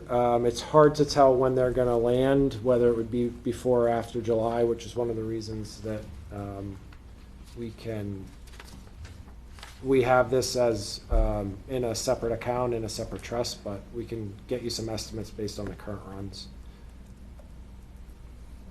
Any more questions from the committee? on Article 18? If not, I open it to the public. No questions, we can move to Article 19. Article 19 is a deposit of $675,000 of free cash into our general stabilization account. The general stabilization account is the town's rainy day fund that's used for any unforeseen and unexpected hardships that we may experience throughout the course of the year. We're currently working to reach the policy level of 5% of the annual operating budget. With this deposit, we would move to nearly 4% of the operating budget as proposed, or $5,763,680. So we would need about another million to reach the That's 5%, correct, something yeah. around Yeah. that. Sure, right. That is also in some sort of an interest-bearing account? It is. Okay, great. Yeah, but very conservative because Waiting. you don't want me coming back and telling you our stabilization account, went down. But I do look forward to having Bartholomew come in to your June meeting, we're thinking, and talking about all the funds that we have under investment and how those things work. Yep, of course. Yes, Jim. Kevin, when's the last time we were at 5? Never. We haven't been. No, I mean, I think whenever, prior to my being in the position, I think that count was thought about a little bit differently. We put money in there and then use it for major capital projects. But that's not what I believe is the best approach for it, and kind of not how bond rating agencies like you to use it too. They want this to be part of your 10 to 15% hard, deep savings set aside in case something bad happens. We thought, everyone was kind of like, oh boy, when COVID started, we may not have enough cash to, cover our expenses if people stop paying their property taxes, the whatever. That would be a good example, but yeah, I think there was about $1 million in there Wow. 5 years ago, so. Thank you. Yep. Any other questions on Article 19 for the town manager? I open it to the public. No questions. Let's move to Article 20. Article 20 is the placement of money into the stabilization account that is solely dedicated to the sewer system operation. So we have to have separate stabilization funds for special purposes, and we have those for our utilities. So this is placing $200,000 of sewer revenue into its rainy day fund, which is sewer stabilization. Gene? Could we have a total on that? Is this the Yes. first deposit into it? The sewer stabilization? Yeah. No, we've been doing it for the past couple of years. Okay, we need to get those for Yep. water and sewer then. Yep. All right. Any other questions on Article 20 for Sewer one is from the committee? Not, I open it to the public. Any questions? If not, let's move to Article 21. Sure, Article 21 is the same, but it's for the water stabilization account, $479,853 being deposited in, and we will get you the total balance. Any further questions from the committee on Article 21? If not, I open to the public. No questions, we can move to Article 22. So Article 22 is a requirement under the general laws where we set the maximum amount that can be expended from our 2 revolving accounts that have been established and codified in the general bylaws. And those 2 revolving accounts receive money for specific purposes and in turn can be used without additional appropriation to cover costs associated with those purposes. So the 2 that we have under Chapter 44, Section 53E and a half is the COA Transportation Fund of $75,000, where we're seeking $75,000 maximum expenditure and $400,000 maximum expenditure for the Donahue Rowing Center. And we will get you the total balances, Jim. I can provide information on the Dennis? sewer and water stabilization. I just had a quick question. How does this compare to last year? I don't remember. It's the same. Okay. David, you were saying something? Yeah, sewer stabilization currently has a balance of 1.4 million, $1,416,722. And then I'll pull up the water real quick.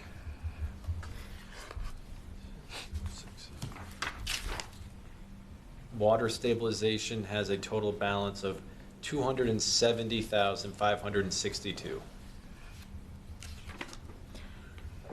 I just have a question. Are these amounts, do they fluctuate each year, or are they usually around the same amount? The deposits? Yeah. With the sewer, when the sewer rate was set with the 5-year financial plan, there was dollar amounts that go in each year. And with the water one, with the water rate that's being reviewed by the water commissioners, there will be an amount that goes in year 1, and then in years 3, 4, and 5, there'll be smaller amounts that go in. Okay. Yep. And the intent is to have a stabilization that has roughly 3 months runtime of the operating costs for each one of the enterprises, which is like an industry best standard. So any questions from the committee on the information given for Article 20 and 21 or Article 22, which we just discussed? Just one quick follow-up there. So are we at the 3 months time with what we have now, or are we not there yet? You're not there yet, no. Okay. That's something we were working towards.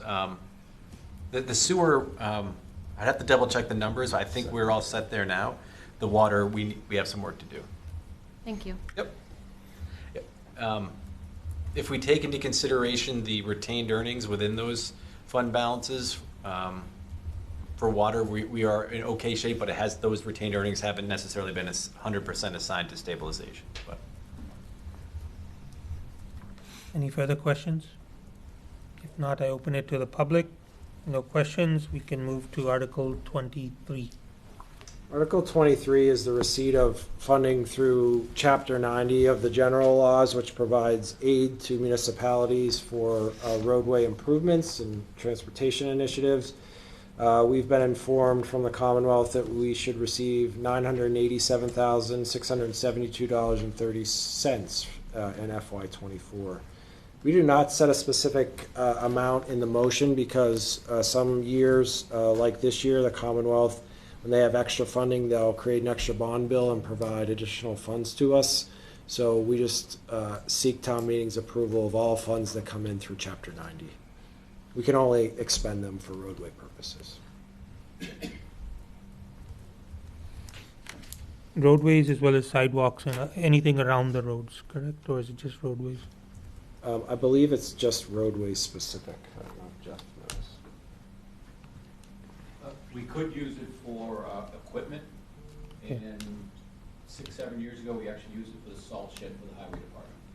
But historically, we've used it only for roadway improvements, sidewalks, handicap ramps, but the roadway itself. I see. Understood. Thank you. Any further? Milind, please. Yep. Just to follow up to that, do we have any such plans to, or targeting any particular roadways to improve?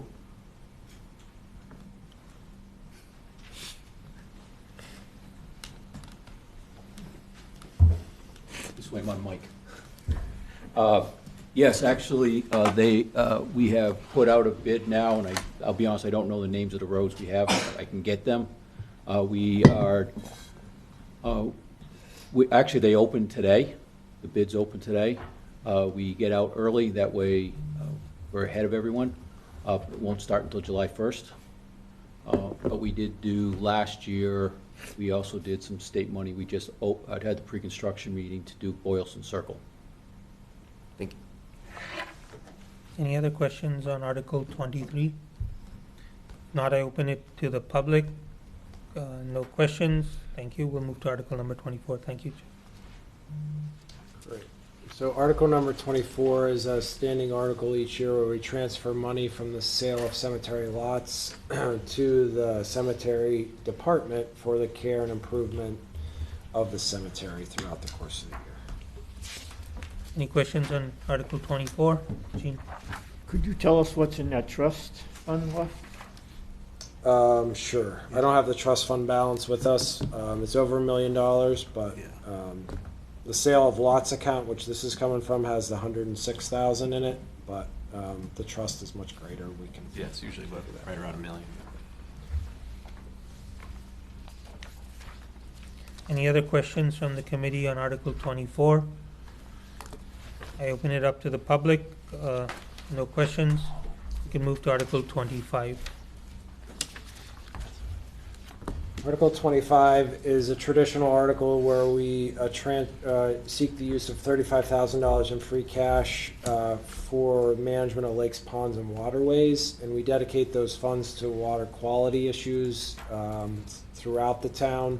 Historically, up until I think 2 years ago, we would just provide these funds solely for the benefit of Lake Quinsigamond, but we have kept them broader and held them closer throughout the year under the Department of Public Works, and we use them for water quality improvements in all town-owned water bodies like Old Mill Pond and Jordan Pond and things like that. Yes, Dan. So there is still some of these funds that go to Lake Quinsigamond? Absolutely. Okay. Yeah, they probably get 25 of the 35, but Okay. yeah. Is Grafton and Worcester participating at all? They actually are now, yeah. And Worcester has really stepped up and provided contributions. 'Cause they've got a new head of streams and lakes, and what is that, do you know the amounts of? We've normally been splitting any weed treatment and things like that 3 ways equally. So. Any other questions on, yes, David? I just wanted to, I'm sorry it took me so long, but I was blanking on where to find the retained earnings, and I have them all for the enterprises, if you want me to share that now. Sure. For the stormwater, the retained earnings were certified by the state at $3,117,207. The water enterprise was certified at $2,439,131. And the pay-as-you-throw solid waste enterprise was $528,230. And we'll include this with some of the question and answers that we provide as well. The stormwater, the sewer enterprise does not get certified because it's a special revenue fund and not an enterprise. I believe you mentioned you're going to put it in the Google Drive. Yes, we'll drop this in here as well. Yeah, that's wonderful. We were on Article 25, yes. Any questions from the any questions from the committee? If I had missed you. If not, open it up to the public. Any questions from the public? If none, we can move to Article number 26. Sure. Article 26 is the annual funding for Shrewsbury Youth and Family Services. And this is $225,000. The town is increasing its contribution to SYSF both through free cash and through the use of ARPA funds over the period that ARPA funds are available. So it's a declining use of ARPA and an increasing use of free cash for funding that. This provides for personnel cost coverage for clinicians that serve the community's needs for mental health services. So how is SYFS fully funded? It's not funded by the town, right? Correct. It's funded largely through donations, corporate sponsors, those types of donations. Gene? Kevin, I often, reading through this and going back a number of years, what we donated, has the town ever considered that somebody sits in on their board of directors? I've never had that conversation, to be honest with you, Gene. It's an interesting thought. But, yeah. Well, we've been giving to this from, we started off at the Grange Hall, several other locations along the line, helping with the rents and things, but I don't think there's ever been anybody from the town itself. Correct. That have sat in. Like an employee or an elected Yeah, official of the town. Understood. It's becoming a very large Sure. operation right now, so.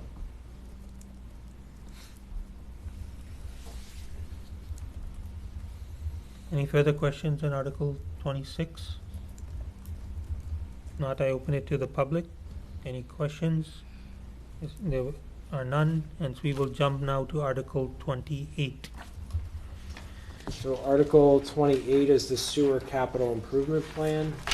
And we've identified two separate things that I'd like to draw your attention to. So the direct capital needs that are being funded with cash through the sewer surplus account are identified in the chart.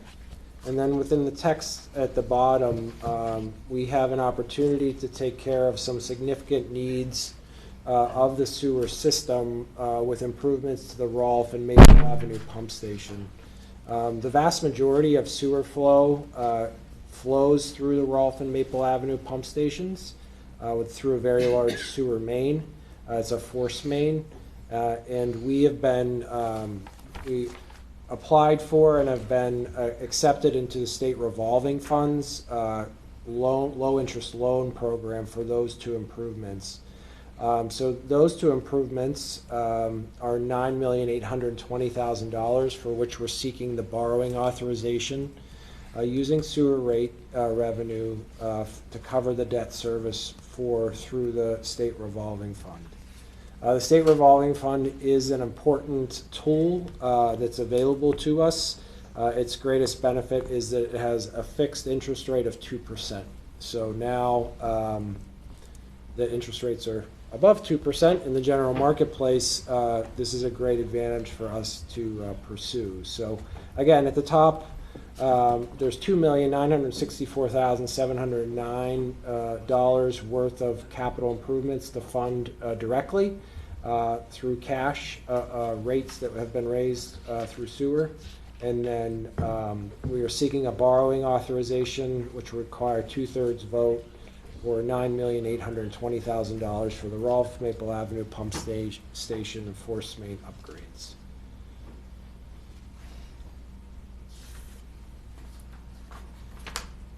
Any questions on Article 28?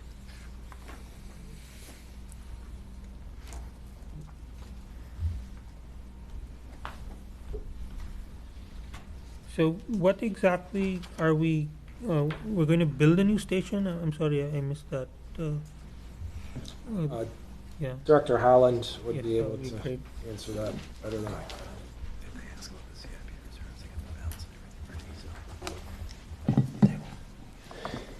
can. Could you repeat that question?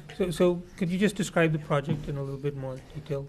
So the project for the SRF is to upgrade our Rolfe and Maple Ave pump stations and the force mains that go between the two. There's a force main that goes from Rolfe to Maple, and then there's a force main that goes from Maple to about Hapgood on Maple Ave. The force main was put in 1963 or 4. Rolfe Ave pump station was put in at the same time in the early to mid 1960s. There's been some minor upgrades over the years, but it is due for a major overhaul. And Maple Ave was actually put in about 1995 as an intermediary between Rolfe and the top of the hill, because at the time that force main used to break constantly. The force main, I said, is going on 60 years, or is over 60 years old, and is probably 10 years beyond its useful life. If that breaks, we cannot find parts for that. It's an oversized pipe. It's an 18-inch force main. It runs 24/7. It can't be shut off, either of those pump stations, so it's a major upgrade to both of those stations. Are there environmental concerns with this old equipment as well? So 1960s? So we've actually had several sanitary sewer overflows out of the Maple Ave pump station due to failures. We can't get the pumps anymore, so each of those stations has 3 pumps, 2 that run continuously, or 1, depending on if it's a low flow. And if we don't have the third for high flows, then we tend to have issues. And it's not uncommon for us to have one of those pumps down. And last question I had, I mean, given that the old equipment is what, 70, 80 years old? Not 70, 60. About 60 years old. 60 years old, yeah. this investment going forward, is that also expected to last 50, 60 years, or is it? We hope. I mean, there will be upgrades in the future, no question. But this will be a wholesale upgrades to the stations themselves, new pumps, probably some new interior piping, climate control inside, new control panels, et cetera. But it's basically in paint. Some of those, Rolf has not been painted since, I don't think, 1963. It's very state-of-the-art compared to the technology. It'll be a state-of-the-art, and with the idea that I never have to go back there again to maintain it, to do improvements. Any questions on Article 28 from the committee? I have a quick one. Sure, Jim. Jeff, when you say, if it were to go bump in the night, does it impact a resident, or does it just impact what you do every day? Depending where the bump in the night is, but, Yeah. so both of those stations, Rolf feeds Maple, over half of the town's flow goes through that station. Everything on the west side of town goes through that station. So if it goes down, either of them, or we have a break in the force main, there is a potential. We have to shut it off, and then we may, I don't really want to say it, but we may end up with a Lake Ave in Worcester issue. Understood. Thank you. Any other questions from the committee? If not, I open it up to the public. No questions. Thank you, Jeff. We shall now move to Article 29. So there are no proposed capital improvements for the stormwater system for this fiscal year. Okay, so we can skip and move to Article 30.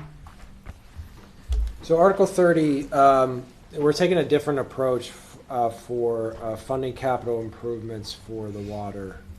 So we'll talk about that a little bit, and we can get into some details that the committee may need. So again, just like the sewer, we're proposing the use of rates in cash, $80,000 total for capital improvements, 75 of it for the replacement of the truck, and 5,000, which is a requirement under our water withdrawal permit for work within the Port Farm Brook. The big change is that we've done capital planning over the last few years, and the costs of maintaining our system and the critical needs within our system. When I say system, I'm talking about the water mains, the water meters, the water storage tanks, the pumps, and really the water treatment plant itself. But I'll exclude that for a minute. The cost of providing capital maintenance, replacing water mains, replacing meters, is becoming so expensive that there's a disproportionate impact on the water rate if we would to continue to do what we have been doing, which is funding the improvements out of cash or raising the rate sufficient to be able to replace 2 miles of water main each and every year.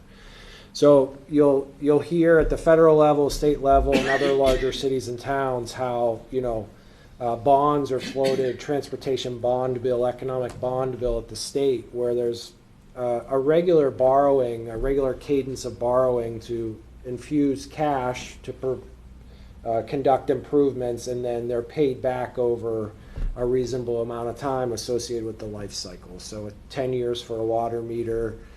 We get 100 years out of our water mains. At least that's the plan we're on, replacing 2% of our 200 miles each and every year. Those we borrow for 20-year terms. So we're seeking a borrowing authorization of $12 million, which would be repaid by water rates in the future. And this would cover capital improvements over the next estimated 2 to 3 years. So it would include core replacements of 2 miles of water main, which now costs a little over $3 million a year for that. A requisite number of water meters to replace all water meters in town on a 10-year cycle, because they have a 10-year life. It's really important to do that because the meters are a revenue generator. If you think about the water system, that's how we determine the revenue that's due from ratepayers. So again, this is a change. Whenever we looked at the water rates that Mr. Snowden did a big rate analysis on, some of you may have seen the select board's meeting Tuesday, and they'll have a hearing on it at their meeting on the 25th. If we would continue to do what we would do, we would have to raise the water rates about 40% to cover the cash investment that we need in the upcoming year. By taking a borrowing approach, we're able to moderate the rate and increase the rate somewhere between 3.5% and 5% on an annual basis. So we're not going to spend all $12 million. We're not going to borrow all $12 million in year one, but we'll use that money over, again, a 2 to 3 year period, develop our short-term needs. That's part of our 5-year plan that we currently have in place, and take on these capital projects. The funding of it will be subject to rate increases, which would be done through the water commissioners, which is the select board. But we need town meeting's authorization to allow us to borrow under this model. So we have the capital improvement plan. We're not asking town meeting to approve the specific plan, because if needs change within that 2 to 3 year period, we want to be flexible. But we're happy to provide the details of that plan and explain anything else about our approach. But we really have kind of met a tipping point based upon the size of our system and the cost of providing ongoing maintenance and service. So some things in the near term would be water main replacement, water meter replacement, upgrades to our storage tanks. We have steel and concrete tanks, which we need to do some significant maintenance on, so we don't have to replace them. Unless replacement is the best approach once we do the full assessment, and then we would do that if it's more cost effective.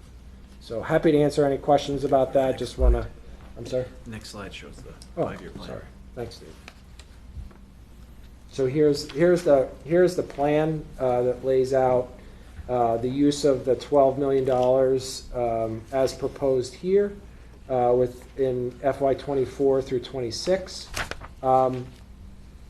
The DEP has really ratcheted up their attention on PFAS, which many of you heard about. This is the anti-stick devices on pots and pans. This is your waterproofing on clothing and so many other things.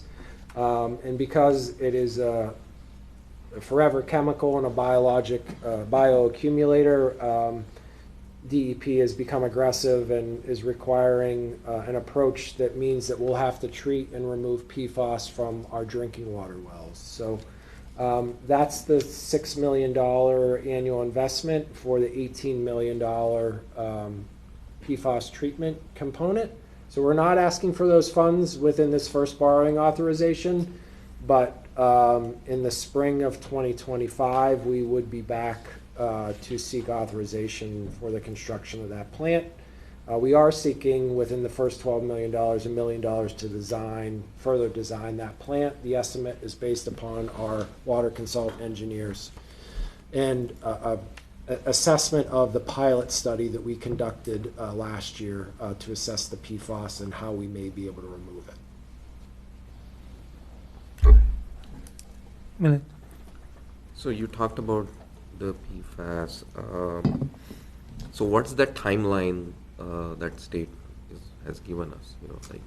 So town has to the rules are currently being made at the federal level. With the path that they're on, we anticipate them going through the full process within the calendar year, and then likely a 2-year compliance horizon beyond that.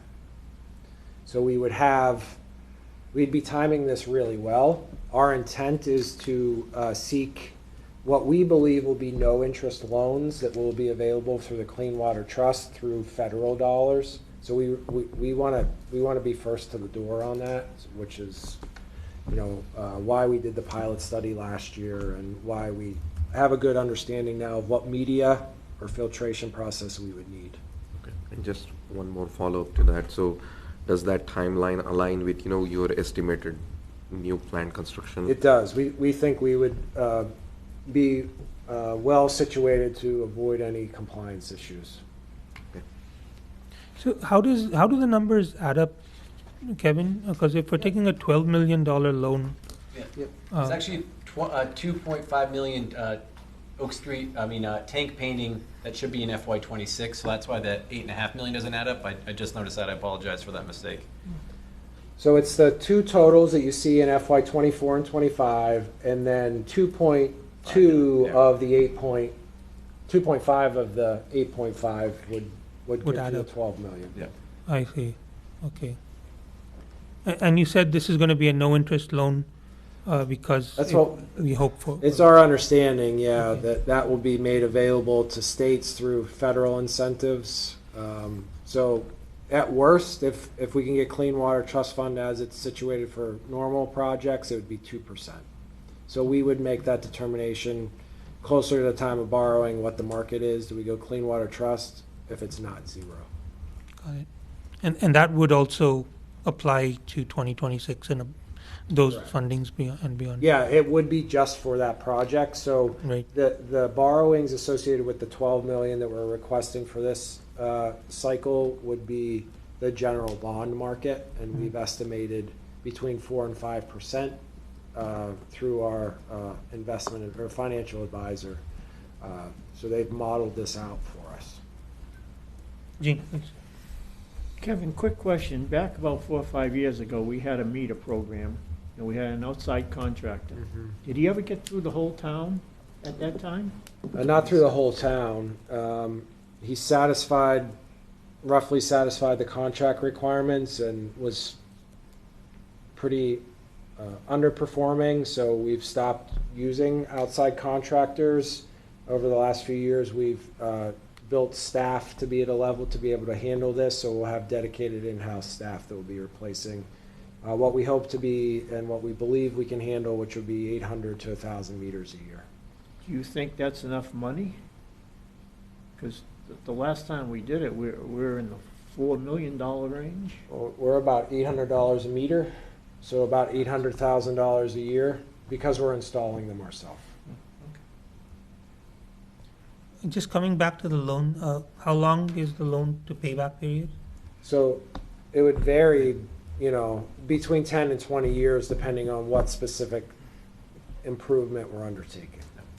We do have an estimated debt service schedule that we can share as well that we were able to use in the development of the water rates structure, so we knew what the debt service payments would be. It is draft right now, and it was also more of the worst case scenario. Right. But we can share that. Sure. It will be helpful. Is it largely tied to the lifespan of whatever is? Correct. Yes. Any other questions on, this was Article 30? Milan? Just one curious question, probably answer would be yes, but what's the, I don't want to call contamination, but the observation level of PFAS Yep. across our wells?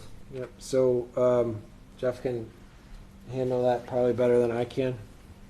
I don't know what parts per trillion mean. Neither does Jeff. PFOA. So Massachusetts has 6 compounds that you add together to get what the Massachusetts requirement to make sure you are under, which is at 20 parts per trillion for those 6 compounds. Our current blended is around 13, I believe, 13 or 14. So we are right now we are under Massachusetts standard. We do have one well that's over 20, but we have 7 wells, so we can blend it together to get to where we are under the Massachusetts MCL.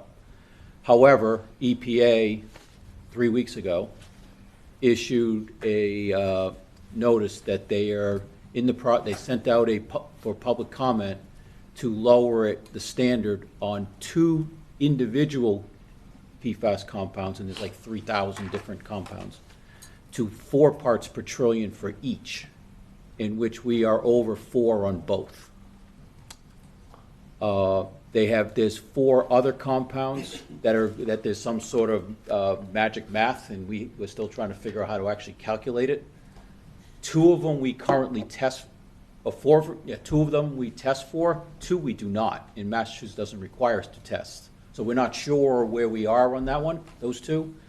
And as Kevin said, the EPA indicates that they will have the final MCL out by the end of this calendar year, and then it'll be promulgated probably in about 2 years. Massachusetts is still trying to figure out how they now match the EPA, which they're obligated to do, and how do they do it since their 6 compounds are different than the federal compounds. Thank you. Jeff, the two that they do test, we're at 4, we're at 6, is that correct? Or, Yes. So we're not significantly high. We're not significantly high, but we are still, and so technically, once the EPA passes their MCL, we will be in violation. All right. Thank you. Any other questions on Article number 30? If not, I open it up to the public. No questions. Thank you, Jeff.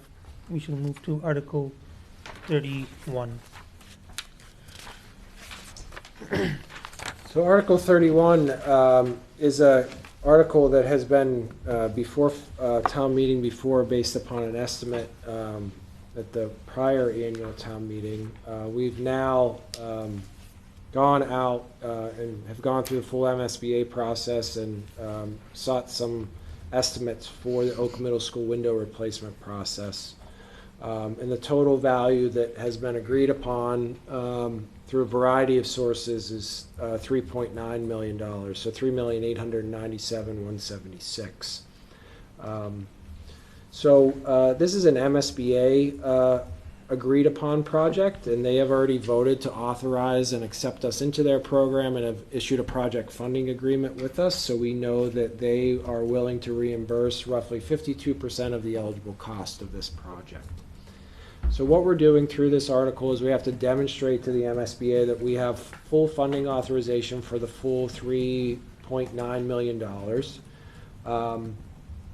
But in the end, since they'll actually be reimbursing us as we go, we will only roughly have a maximum contribution of about 48%. So what we're doing is seeking to put sufficient funds in place to cover our cost of the project. Maximum cost that we could ever have to incur in cash. So we are transferring, as I noted at the outset of the meeting, $1,472,990 from the Beal Elementary School construction project, which we borrowed but did not expend, and then transferring money that's already dedicated to this project through Article 18 of the May 22 annual town meeting, which is $455,000 in free cash. Now, and then the balance we're seeking a borrowing authorization for, but we never intend to actually have to borrow these funds because MSBA, that 1.969 is actually their portion. So we have to follow the MSBA's rules and do things that normally we wouldn't. Technically, in the grand scheme of things, save the song and dance, but we shouldn't really have to transfer the 455 from the prior article, but MSBA wants to see it all on one sheet of paper, so we're doing that just to make sure that we can receive their funding. So that's what we're looking to do with this. So we're using prior borrowed dollars for the Beal Elementary School project, prior free cash that was dedicated to this project, and then a borrowing authorization for the total balance that would be MSBA's. We did a prior borrowing authorization in May 22 as well because we were taking the same approach. We're just going to let that sit. We're not going to borrow under it, and then once the project's done, we'll rescind all the borrowing authorizations so that it'll all just go away, and the project will be closed out. When you say rescind, Kevin, does it come back to town meeting? It comes back to town meeting. Yep. So yeah. Diana. So is this increased amount because we now have bids for the project? Yeah, we now have better estimates than we originally had. Okay. Correct. Yeah, and we all thought we had good estimates at around $1 million for this project, but that was in this time of supply chain and great demand and a lot of changes, and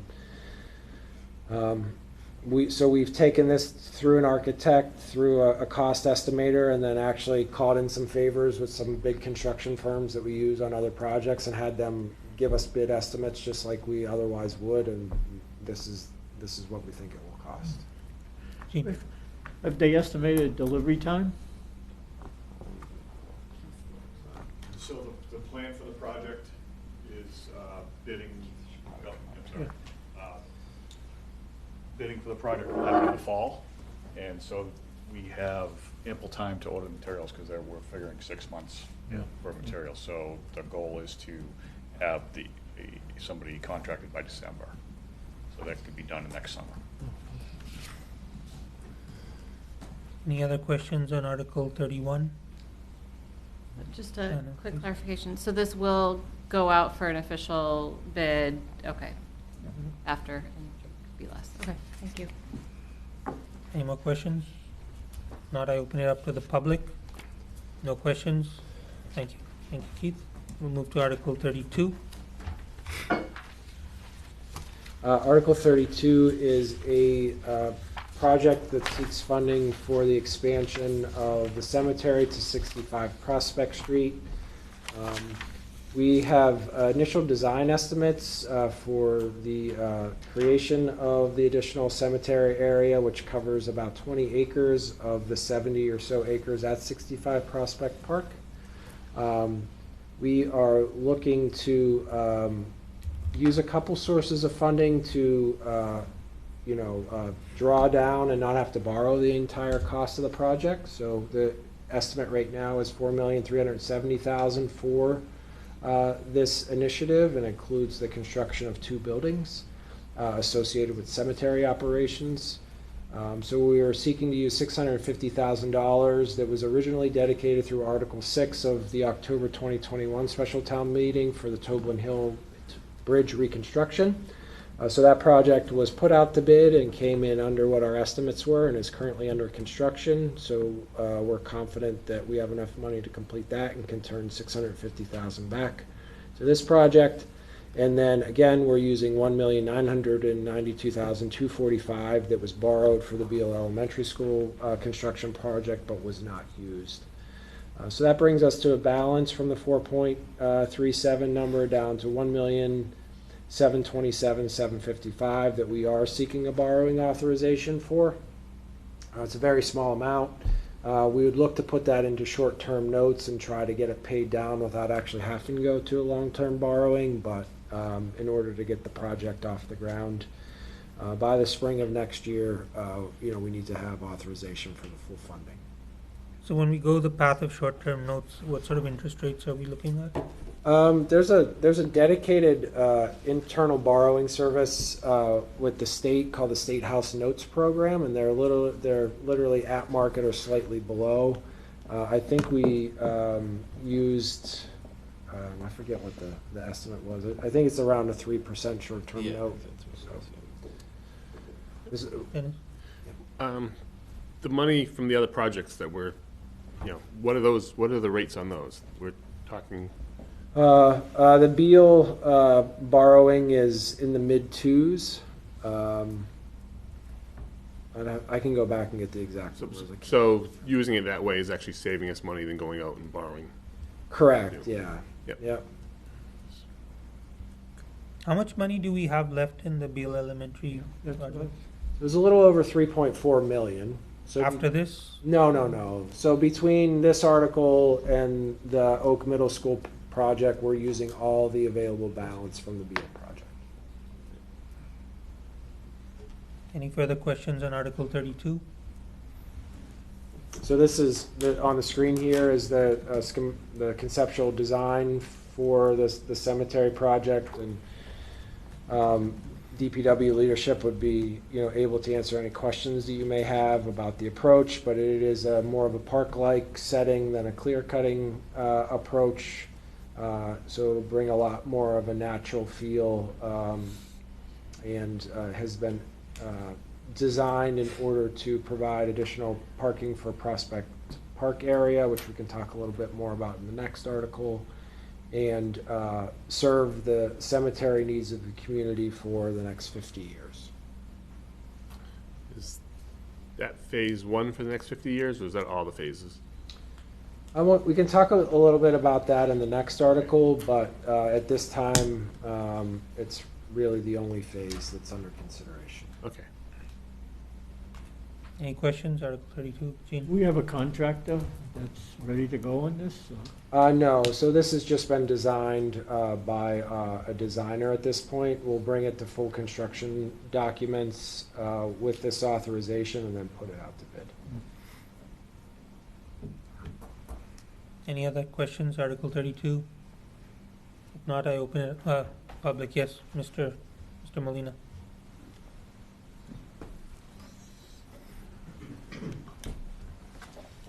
Jason Molina, 31 Worcester Avenue, Precinct 1. Just out of curiosity here, as a town meeting member, where would plots be in here? Is it in the light shaded green, or is it also within the forested green spaces?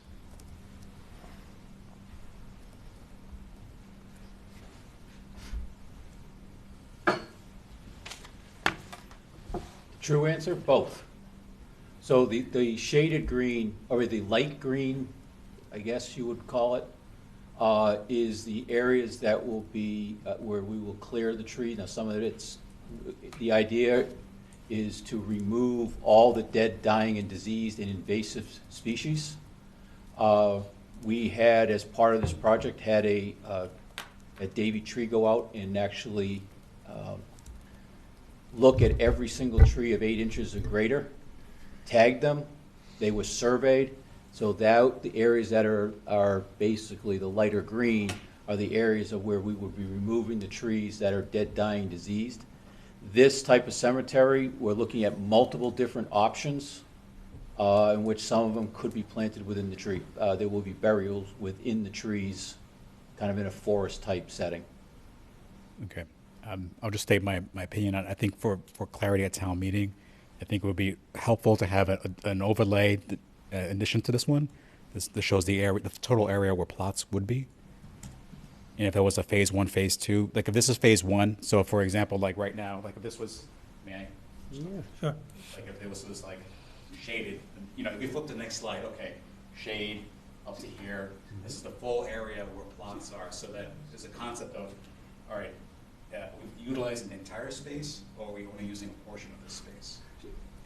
Right, so for clarity, it's because of the changing in the times from, say, 20, 30, 50 years ago, there is a lot of different types of burials that are happening. And so here we are opening it so there's all different types of burials, whether it's urns, niches, direct burial, or you know, with true like casket like we do now, like the Mountain View is. So there is various different sections of the cemetery that are going to be open for different types of burials.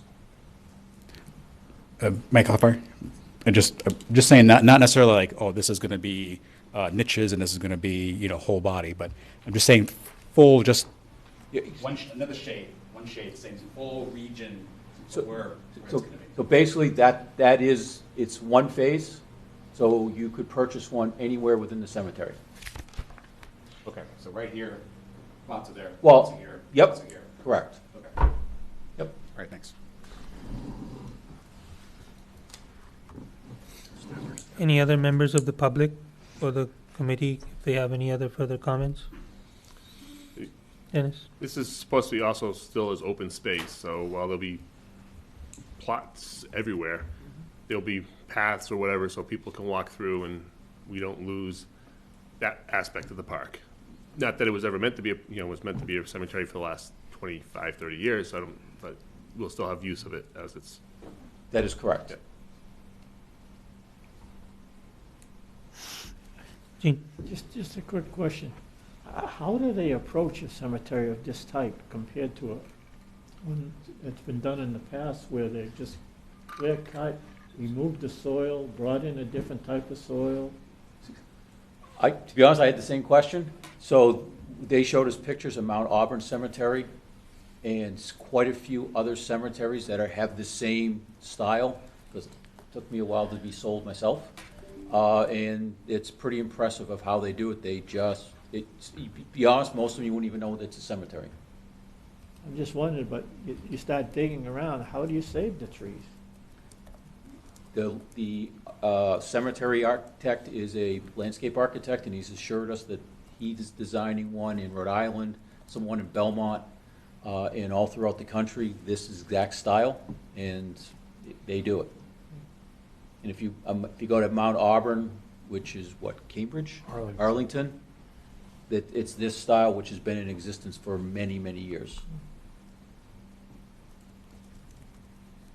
Any further questions? Not, we can close and move to Article 33. Thank you, Jeff.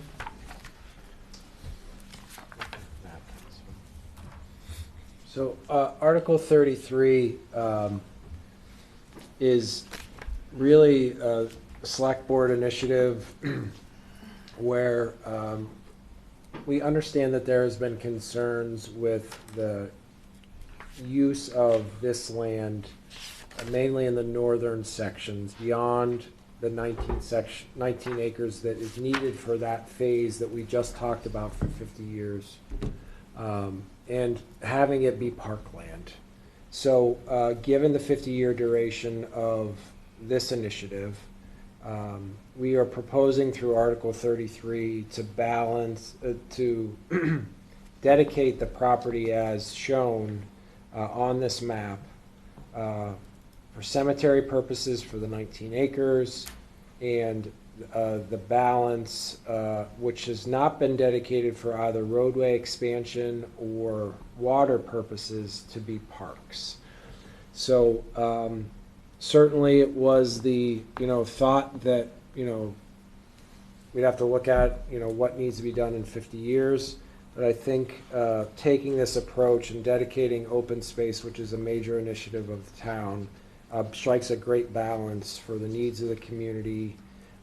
For a long time, certainly not forever, but for a long time, and by keeping the open space. So, there would need to be, in 20 or 30 years, additional lands potentially needed.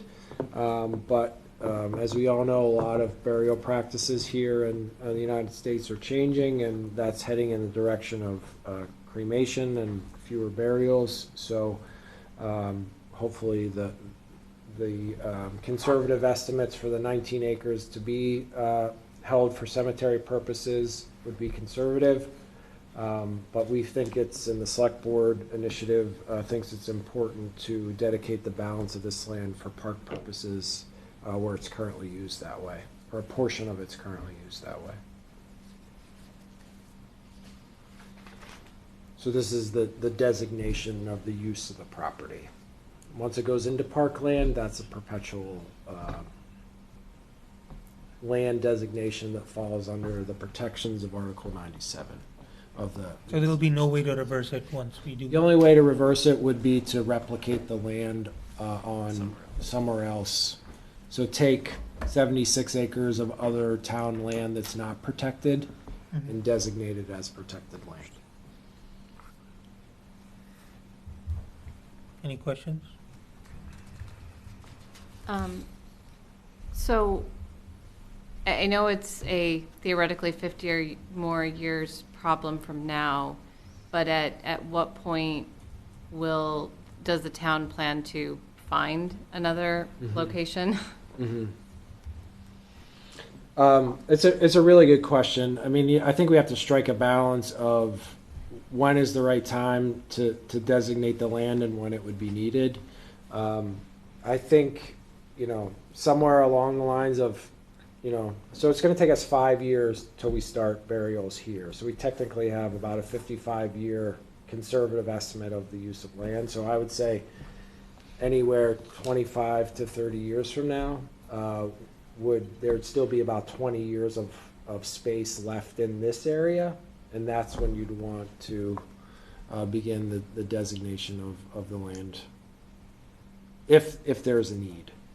And again, it's kind of hard to tell. There may be 50 years left in this area if 90 or 95% of people are cremated.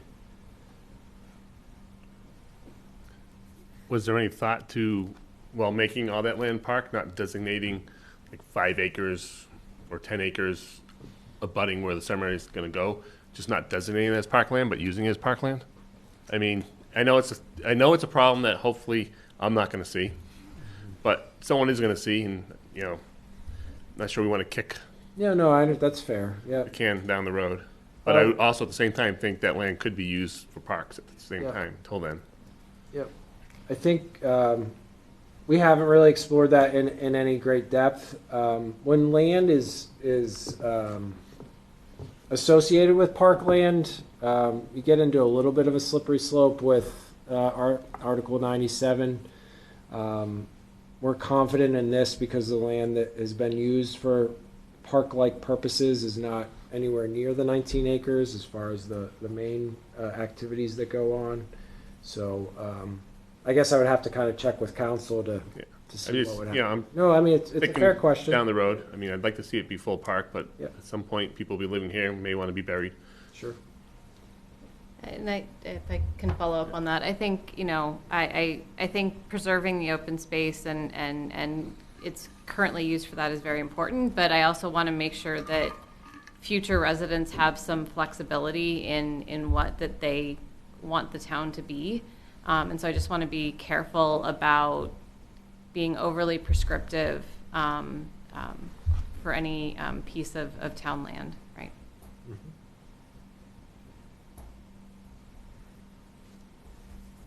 Any more questions?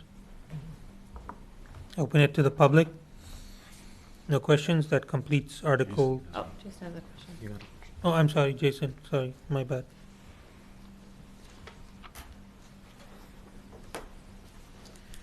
Jason Molina, 31 Worcester Avenue. So if the article, as a CPC member, I'll mention this. If the article passes relative to monies for the part of the pergola, right? Even if it was spending money towards the design, and in the future there's a project to protect that, that money that investment in our community has to be protected. So even if we include this as parkland, there's some kind of, I don't know if it's a buffer, I don't know how that piece will work, but that structure would have to be protected. Like it couldn't be demolished later on if it was, at some point, if it was going further, right? So I think if we invest in that, we're investing in that space. Now, as a town meeting member, speaking this other part, I think you also have a carve out for the water tower, and is there any buffer space there, like, future expansion? Yeah, I mean, that's what's shown at the top. We don't think, we have no need for additional land beyond that. For what we have up there, it is sufficient. But we'll make sure that we have an arrow pointing to that, but it is the weird pork chop lot looking thing at the top. There's actually two pieces. So this is where the two tanks are, and then there's the odd shaped piece that kind of goes around the outside to the northwest or northeast of the site, which is has been carved out prior to the town purchasing it back in the 70s. But then there's also a piece of where the two water tanks are that was also carved out in 2002. Okay. And correct me if I'm wrong, but I think also, wasn't there also a carve out in ARPA funds for paving for repaving? No. No? Or some other initiative, repaving of the road leading up to the pergola? No. I don't know. Okay. All right. So then the next question, if we do nothing, if this article is defeated to allow the flexibility, it's still town-owned land. This is just basically placate, like, I say placate. Setting in motion the fact that some folks wanted to see this to be protected permanently, right? But if we don't do anything with this, it's still protected in that there's no decision made. Yeah, I mean, I think it draws into question your prior comments on the pergola. If it's not designated as parkland, it probably doesn't receive a sufficient amount of protection if that is a CPA requirement. So we'd have to look at that. Okay. All right. Thanks. Gene? So one quick question. You talked about roadways. Doesn't the town have an easement, a town road, after 4, 5 houses on the left on Prospect? That goes, was originally for the tanks? So access to the tanks. there is an access drive at the entrance to Prospect Park now. Yep. that they use as their primary access up to the tanks. There is an old driveway that goes off the back, which is, I have not been down it, but I've been told it's not. No, I'm not talking Excellent. that driveway. I'm talking beyond 113, 111, 117, maybe 121. There's a town road that goes up. I don't think it's, yeah. On a road, but. Well, it was a town road. That's what they used to call it. Yeah, we don't use that, and I don't even think it's accessible anymore. The way the water department goes up now is through the paved road Yeah, right no, off. I understand that, but I just say the town owned that parcel Yes. that used to go up to those tanks. Right, the town has owned that before the town purchased this piece in '76. I'm not exactly sure when we purchased it, but yes, that is correct. The original standpipe is in that kind of bigger cutout area at the top. So you really wouldn't need a road directly up there. You could recreate that road there if you had to. We could. You had access to the tanks. It We comes could. right up in back of the tank. Yeah.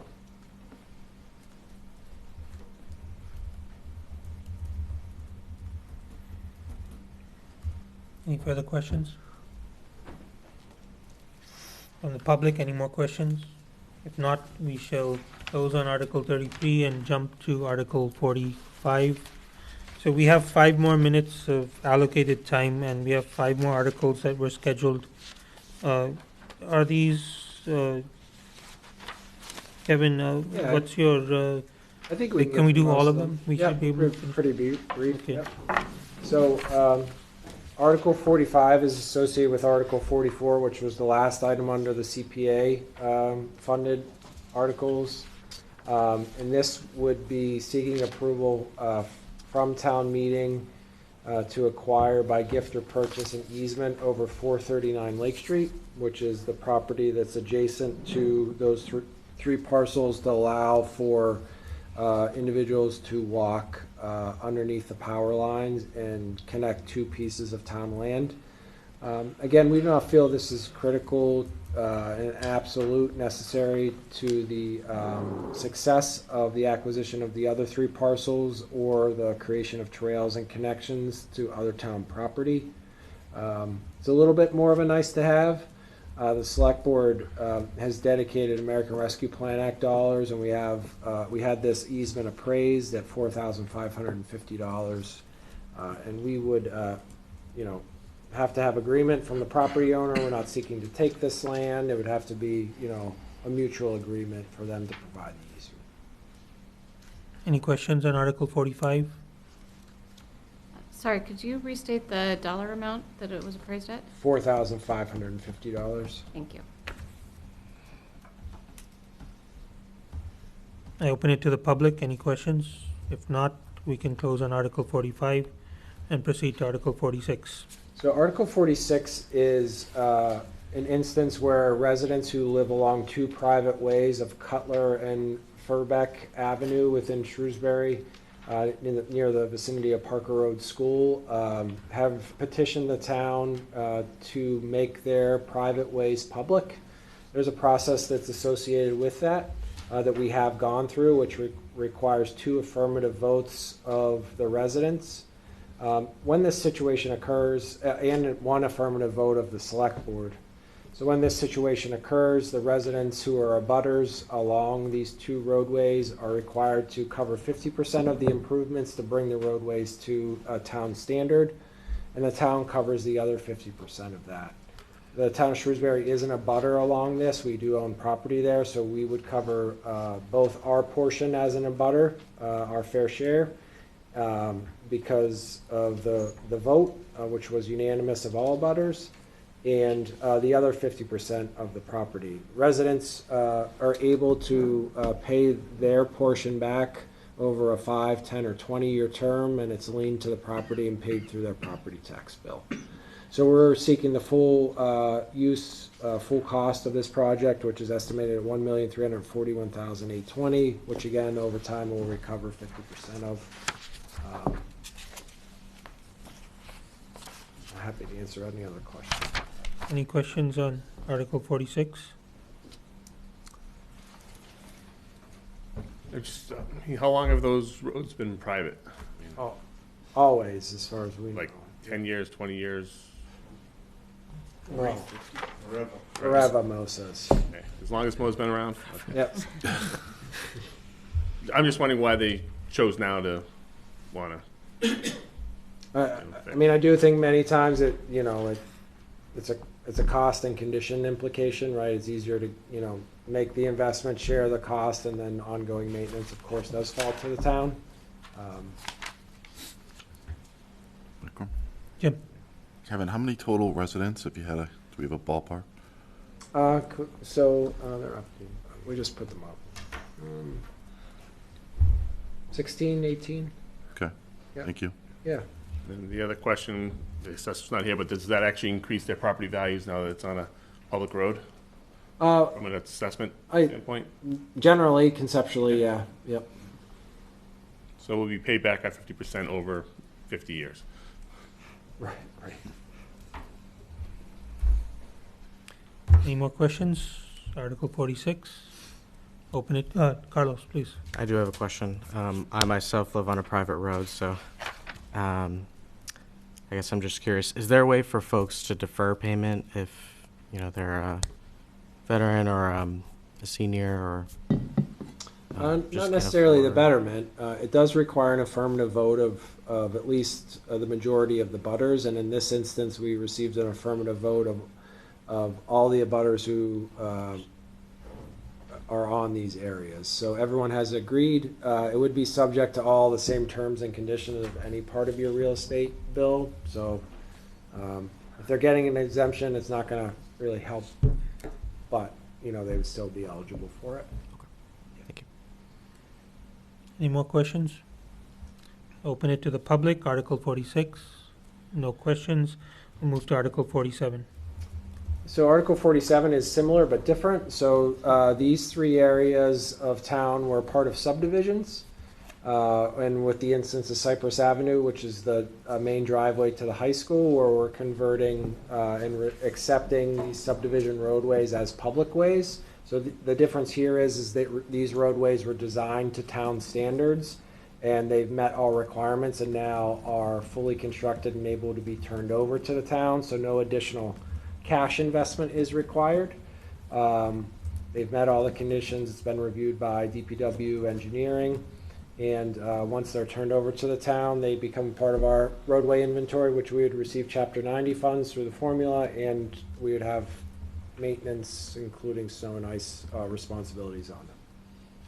We are converting the roadway to the high school to a public way, which will help with our Chapter 90 designation and allow for traffic enforcement on that street. Yes, Gene. Is that Cypress Ave going to be the name of the road going all the way through? Yes. So it's going to start at the bottom of West Main Street and come all the way, or is it going to go to Holden? Or? Holden. It's been a long time for that. Yeah. We've had some issues there with traffic speeds, and it's a private driveway, and you can't issue tickets under Chapter 90 on that, so this would allow for enforcement. That's got to be 25, 30 years. Oh, yeah, absolutely. Yep. Is there any estimated cost of? long? I'm sorry, just why has it taken that long? Well, it's just the driveway to the high school, so it was not really originally intended to be a public way. It was designed that way, but now that we're having issues associated with it, it just traverses the entire piece of town land. So it was really constructed as the driveway to the high school. But Thank you. yep. Any associated cost estimated? No, not with any of these. They're already up to standard, so no capital improvements are required of them. But you know, we already plow Cypress, but you know, all the other ones we begin plowing and maintenance operations in perpetuity. Any more questions? Article 47. If not, open to the public. Carlos, please. Yeah, please go ahead. I'm just curious. Changing the high school address to Cypress. Yeah. How long does that? Is it? We can handle that Process. here and make the proper information so it'll be ready for the start of school. Okay. Okay. Article 47, open to the public. No questions, we can move to Article 48. So Article 48, I do have to do a little footnote here as we're still trying to get some cost estimates for this study. We have strong confidence that it's in the ballpark of $125,000, but that may change in the next 2 weeks, so we'll revisit it if necessary. Like many other things during the pandemic, emergency medical services and the people interested and kind of personnel in the area that are paramedics and provide emergency medical services has become an issue, and there's understaffing a lot in the private and kind of public or private nonprofit ambulance service. Everyone knows that the town of Shrewsbury, or many know that the town of Shrewsbury is a really good deal where we don't pay anything for ambulance services through a contract with UMass. And Worcester Emergency Medical Services. They put one ambulance in our Harrington Avenue station, and when it's dispatched, one is supposed to be on standby to backfill. So with their own staffing issues, with logistical issues, call increases within the city, their service has been declining. And we think it's very prudent for us to explore what it would be to provide services through our fire department and dispatch our own ambulances. So this study would put us on that path. We have had conversations with UMass Medical, and we feel that we can develop a partnership with them rather than going, a zero-sum game where we take over, one day and they stop the next or the same day. Where we could build our ambulance services kind of over a 3 to 5 year period as they had lesser of a role within the community, or we may find an equilibrium where they continue to provide services and we provide services. So that's what we're looking to fund in this study. We're tracking data and call response times. We know that we've used mutual aid more over the last 24 to 30 months than 3 or 4 times that in the prior 30. That's putting a strain on our partners in Northborough and Westborough who are coming here a lot. They have their own ambulance services. We have seen that municipal ambulance services have been very, not completely, but very resistant to the other pressures that the private services are seeing because of the more stable and often higher wages that municipalities pay through their fire departments and EMS services. So it's allowed Northborough, Westborough, and other towns, Auburn, who provide their own services to not have to be stretched and concerned like we have been with services from UMass recently. They, of course, have to come here a lot, so it's something that they're advocating for and interested in us doing as well. So this is, the first step into it. Hopefully we can, in an ideal world, if the study proves that it seems prudent, bring on a couple basic life support ambulances, during the next 5-year term that we have with UMass and begin to, again, wean ourselves off of the reliance on that single system. So if it does work out, where will these ambulances sit in the fire departments, in the fire stations? Yep, so they would be within the fire stations. That may mean we need some capital improvements. It may not. I think we have space. I think headquarters would be the biggest question. I was in Leicester. We had our own ambulance services whenever I was town administrator there, and so I'm familiar with the operations. You run it as an enterprise fund where you bill through insurance for costs associated with the transports and service that you provide.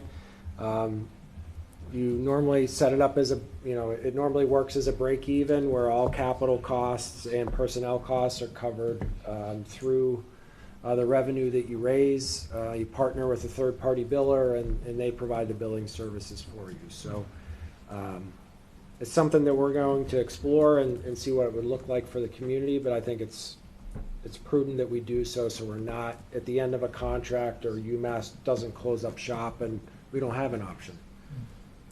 Gene? After the study is done, it's gonna be in the couple million or more. Oh, yeah. The initial start, because the emblems right now are running between 500 and 600,000 with basic equipment on there. Yeah.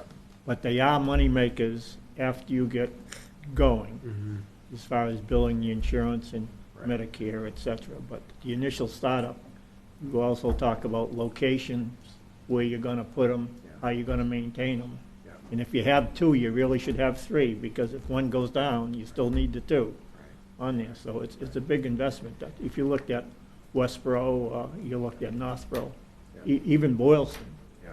on there. Definitely agree. I mean, this is probably a $5 or $6 million line of business Yep. that we would be taking on.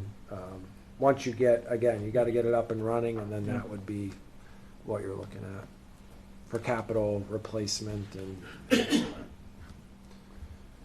Any more questions on Article 48? Diana? So you said you've been collecting data already? Okay. Yeah, so we're collecting data with regards to mutual aid coming in, response times when mutual aid comes in, response times of Worcester EMS, and all those things. So we have a great data set to work. Okay, and so then that data set would be part of this study? Would inform the study, yep, yep. Diana? What does mutual aid cost us? Is there a cost when they come in? No, it doesn't, except for kind of personal capital that we have with those other communities. You know, everyone kind of just wants it to be purely mutual, and we don't have kind of equal ground to provide those services to those communities right now. So we would be a better regional partner. We have great mutual aid and working relationships with Northborough and Westborough primarily. But we have been very reliant upon them for ambulance services recently. Any further questions? Article 48? If not, I open to the public. No questions. We can move to Article 49.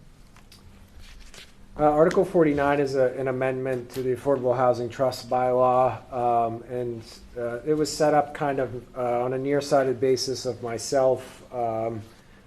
Kind of more of a personal versus a position basis. So it was set up that either the town manager or an assistant town manager would be a member of the Affordable Housing Trust.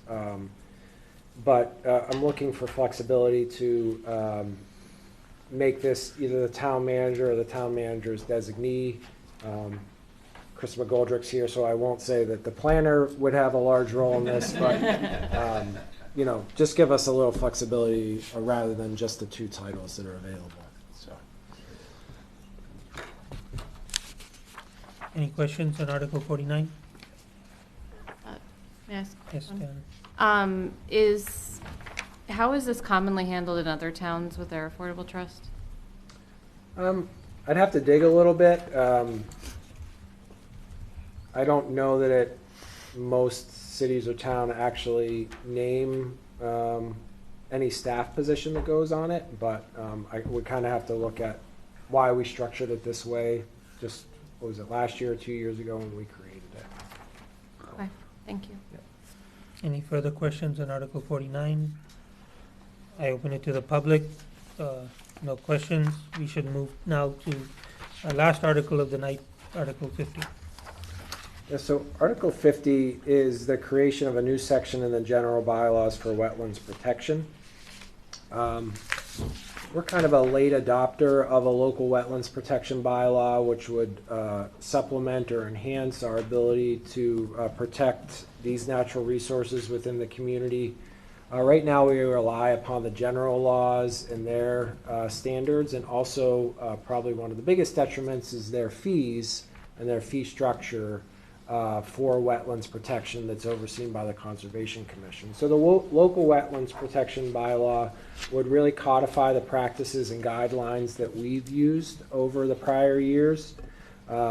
Recently, DEP has stopped allowing communities to use guidelines and past practices, and we have to go by the letter of law, which is much more lenient that we'd like whenever allowing structures to be built around wetlands.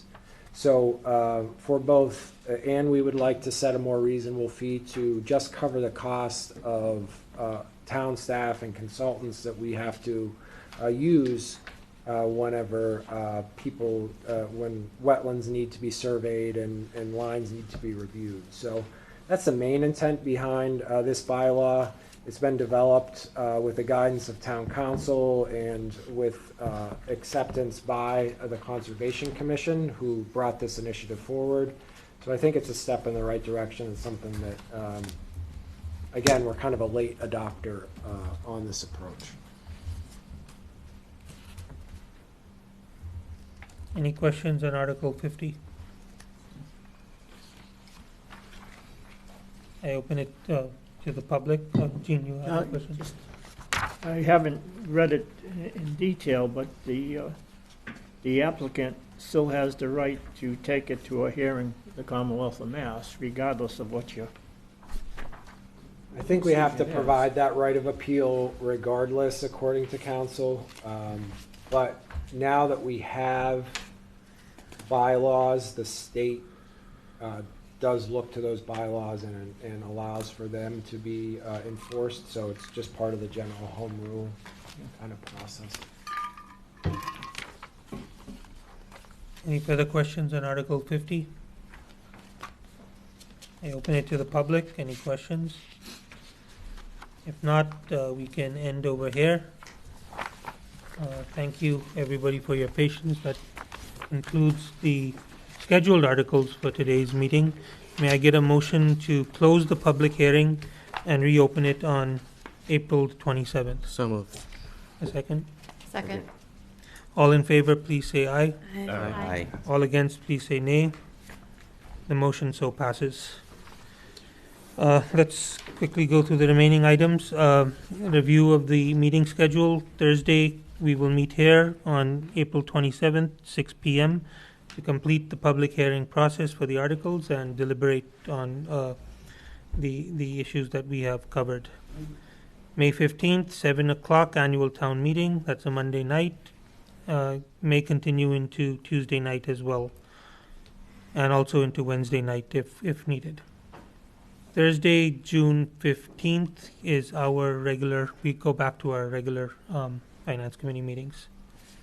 There is no other business as far as I'm aware, so we can proceed to correspondence. We received an email from Keith Wallinger, Assistant Director of Public Works, regarding Climate Action and Resiliency Plan, dated March 22nd, 2023. We received an email from Sophia Leonis, Legislative Aid, regarding Chapter 90 Bond Bill, dated March 24th, 2023. We received an email from Sophia Leonis, Legislative Aid, regarding Supplemental Budget Update, dated March 27th, 2023. We received an email from Keith Baldinger, Assistant Director of Public Works, regarding Climate Action and Resiliency Plan Advisory Group meeting dated April 3rd, 2023. And we received an email from Kevin J. Mizikar, Town Manager, regarding Article 34, Annual Town Meeting dated April 6, 2023. Are there any questions or comments on correspondence? I had a question about the schedule. Yes, please, let's go back. Don't we typically meet for pre-town meeting? Is that not happening this time around? Pre-town meeting is happening. That would be the Thursday before town meeting. The Finance Committee had traditionally met that evening to conduct any final business. I don't see that as being necessary this year, but yeah, it will be the Thursday before town meeting at Oak Middle School. Okay, thank you. If there are no further questions, may I get a motion to adjourn? So moved. Second. All in favor of adjournment, please say aye. Aye. Aye. All against, please say nay. The motion passes. Thank you, everybody.